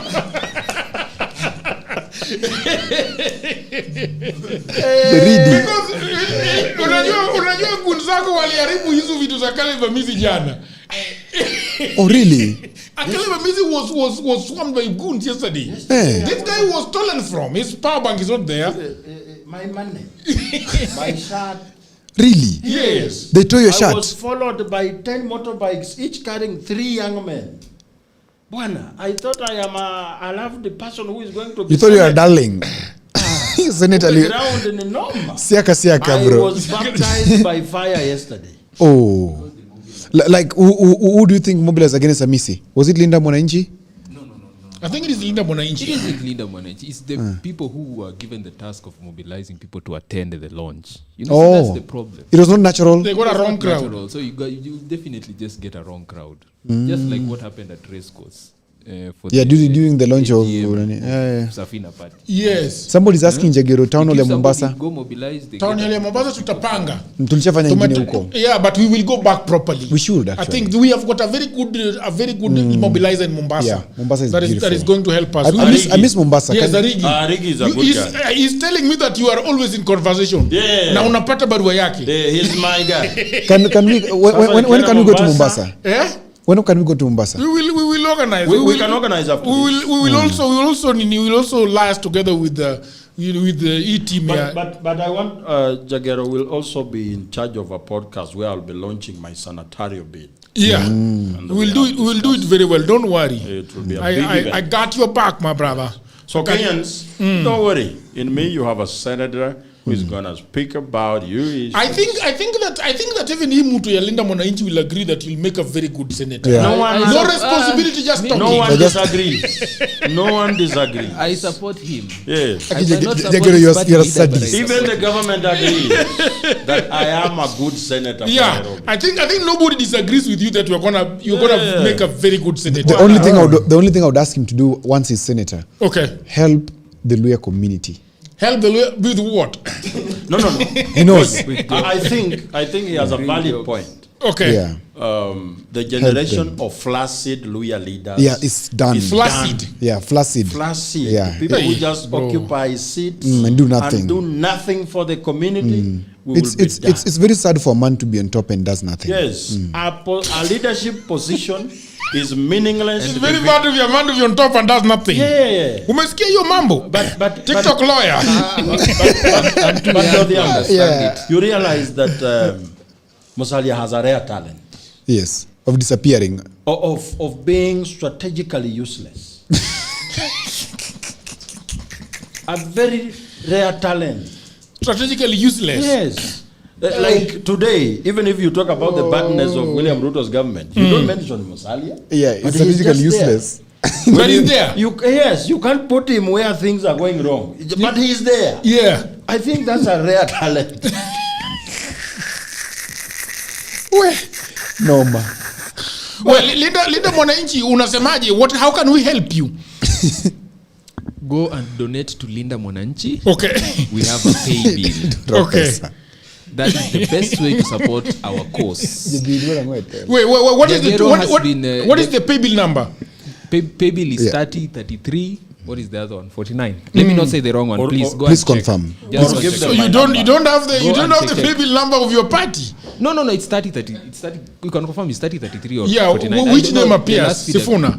Yes, Sifuna is the name that appears. Oh yeah. How much have you collected so far? We have collected 10 million. We are now getting to 15. It is his million. It is his money. Beautiful. The money belongs to the movement. To the movement. But I saw Yes lawyer complaining. Which lawyer? Which lawyer? Yes lawyer. Yeah. Complaining about what? He is not seeing breadcrumbs. How are those rallies held? No. Yes, lawyer. Yes, lawyer. No, I don't know him. Kamau wa Kisumu. No, but he should be careful how he talks to Linda Mwananchi. Yeah, you know one thing. No, Kamau wa Kisumu. Was he talking about embezzlement or what? No, he was talking about a few people eating and they are just attending the rally. Yeah, but attending rallies, we should not be paid. No, they know what they are saying. No, what are they saying? These people are used to going to Raila Odinga's rally. Okay. And this is how it used to work. Okay. Raila Odinga could dispatch a member of parliament to take care of a few people in the crowd that are passionately in support of him. Okay. Like Nuro Kanga. Okay. And that person could actually access the tyres, speak, and get a few coins to go back home. So that was their bargain. They are saying, why are we not seeing things like that anymore? I don't think they'll get that from Linda Mwananchi. And that is the problem. The expectation is very different right now. Can I advise you on camera? Advise me? Yes. Don't do it. No, do it. I know what you want to say. No, do it. Do it. It is important. See, they say that the preamble of the Constitution, everything in the open. Don't do it. No, it's not a bad thing. It's not a bad thing. So why is he afraid? A bad thing. I don't think you're the one who started as if it's a bad thing. I think there is nothing to lose when those people get just one Prado. There's no problem. Which people? Those young people of Jacaranda. I don't think there is any problem. Because those lines of weakness, that's how infiltration comes in. That's how bad publicity begins to center. That is, and you have a lot to lose than the young people at Jacaranda. No, we get it so much. Even Linda Mwananchi has his own team leaders on certain things. Even the young people who are traveling to go to Homa Bay today, there is definitely a small stipend that you have to give these people. Yeah. So there are people who are working with us. It's okay. We do that. The problem is this. But sometimes the problem is that there are people who are not structured within the movement, right? They just come out today that I'm a mobilizer, that I control this. Never sustain these people. The moment you wake up today and decide, okay, let me give this person 50,000 just in appreciation, no bribe or no nothing. The other day they'll come to you expecting the same thing. Then you see them in another political movement again. But that is in fact, Joachim, that is not what, I'm agreeing with the lawyer on one thing. That perhaps sometimes you see these guys who you actually finance, they're the ones who are the weakest link in your organization of a campaign. You'd rather work with volunteers who look beyond the money. Because the ones who are finance are motivated then by the finance, the discipline of the dream of the party leader. Or the spirit of the party. I saw them saying that the last person to work for free was Raila. No, that's a dangerous statement. So these are rent seekers. So rent seekers are not very good people in political organizations. Rent seekers? Yeah, rent seekers. Who are rent seekers? These are people who are looking for their daily bread from political activities. Yes. Then they become very dangerous because if you don't pay them, they escape with the information. They are mercenaries to the next person. They are mercenaries in politics. If you have guns for hire. You want to attack someone viciously. Yeah, you pay them. They have the best artillery. Guns for hire. Very good firepower. But anyway, at the end of the day, the people realize that the question of this election is the economy. And the answer to that question is none other than Jimmy Richard Wanjigi. Bwana, unauza Jimmy hapa lakini si akupatie kitu. Bwana, Jagero knows what I'm saying. I don't want to No, let me ask. Are you saying that you give him money? No, I don't. That would be an interesting indictment. People are getting paid here. No, I don't. But even Jagero agrees. But the mention should be paid for. No. But even Jagero agrees. With all honesty. Yeah. Ambia Jimmy yako nitumie kitu bwana. Ngoja. Na utapewa mpaka you guys are still live, right? Yes. We are live. Yes. We are live. That with all honesty. Okay. Apart from now saying the bad things of this government, we are the only party that can sustain a conversation for days without mentioning an individual. Which is a beautiful thing. Yeah. So what else do people look for when they go to elect? People who understand issues. Kenyans are peculiar voters. Okay. And they will vote for us. Thank you very much. You know the biggest loss that we might have in 2027 is that you guys go home. You are not elected, but you also go home with your ideas. Yeah, it's gonna be. That's why that is the tragedy of 2027. And that's why Jagger, I'm inviting them to a post-election pact. Post-election pact. Yeah. Wakuje waseme sisi tunaweza ongea kama Wakenya. Correct. Yeah. You go to the Amburu take you to. There is no post-election pact with Ruto. No, for Linda But Mwananchi, Ruto has been very okay with this post-election pact. He has never let down. For Linda Mwananchi, there is no problem. Akina Okua. We want them in opposition. Akina Okua nani? Sio watu yako ya Wetangula na Mudavadi. Hey, people of the internet, it's been a beautiful one. Thank you very much. I am so happy that Odhiambo and Joaquim are finally in a long-lasting bromance. They should send us money in appreciation. Send us money. So thank you very much. Nobody's going to send you money. Are they sent? You come from Wanjigi. Exactly. Let all the money go to, Linda Mwananchi. Linda Mwananchi. We need the money. Goes to 33 what? We need the money. But they can even send it to my number. As usual, thank you very much. Thank you. Peter is so tired. Peter, thank you very much. You have been on camera. John Tess has been on the deck. And people of the internet, it's been a beautiful one. Thank you very much for joining us. I want to welcome you to our town hall. If you want to see the Ambo Joaquim live, the TikTok lawyer live, and everybody else, come shake my hand with a note in your hand. Yeah. Please come to our town hall, which is on Friday at 2 p.m. Are you a Solicitor General? Well, in Kenya... But Kenyans have been looking for us. They can't find us. Yes. And they can't trust anyone else with what they have for us. Yeah, actually, let me give you the link of where we are going to have the conversation, so that you can have a look at it. You can have a look at that.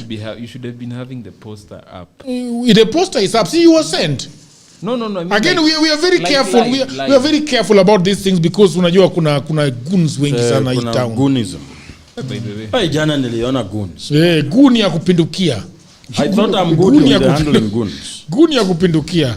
People of the internet, I'm sending you the link. The link is here. The link is there. That thing has got all the information that you need. Until another episode, bye for now. All right, people of the internet, I hope that you're enjoying this episode very much. And I just had a break to tell you about my new book. Everybody says that there is no job, and that is true. Also, that was me 10 years ago. The problem is that everybody is trying to get a job in their town, in their city, in their marketplace. They ask friends for jobs, mothers call uncles, uncles call brothers, but there are no jobs. Let me tell you what no one is telling you. Jobs migrated online. What I actually mean is there are many, many jobs around the world, and there is no one to do them, except you. I work for Americans myself. I work for Europeans. I work for the Chinese. I work for the Australians. I work for the Canadians. And so, because I have done so much for myself, I said to myself, you know what? I should compile what I've been doing for the last 15 years. So in 2024, I wrote a digital book called Goldmine 18 Hustles for Africans. And then in 2025, AI came. People say AI is taking away our jobs. And for me, I'm going to say false. There are actually AI jobs. Jobs are not being taken by AI, but there are new jobs online that are there because of AI. Now, mimi ni nani?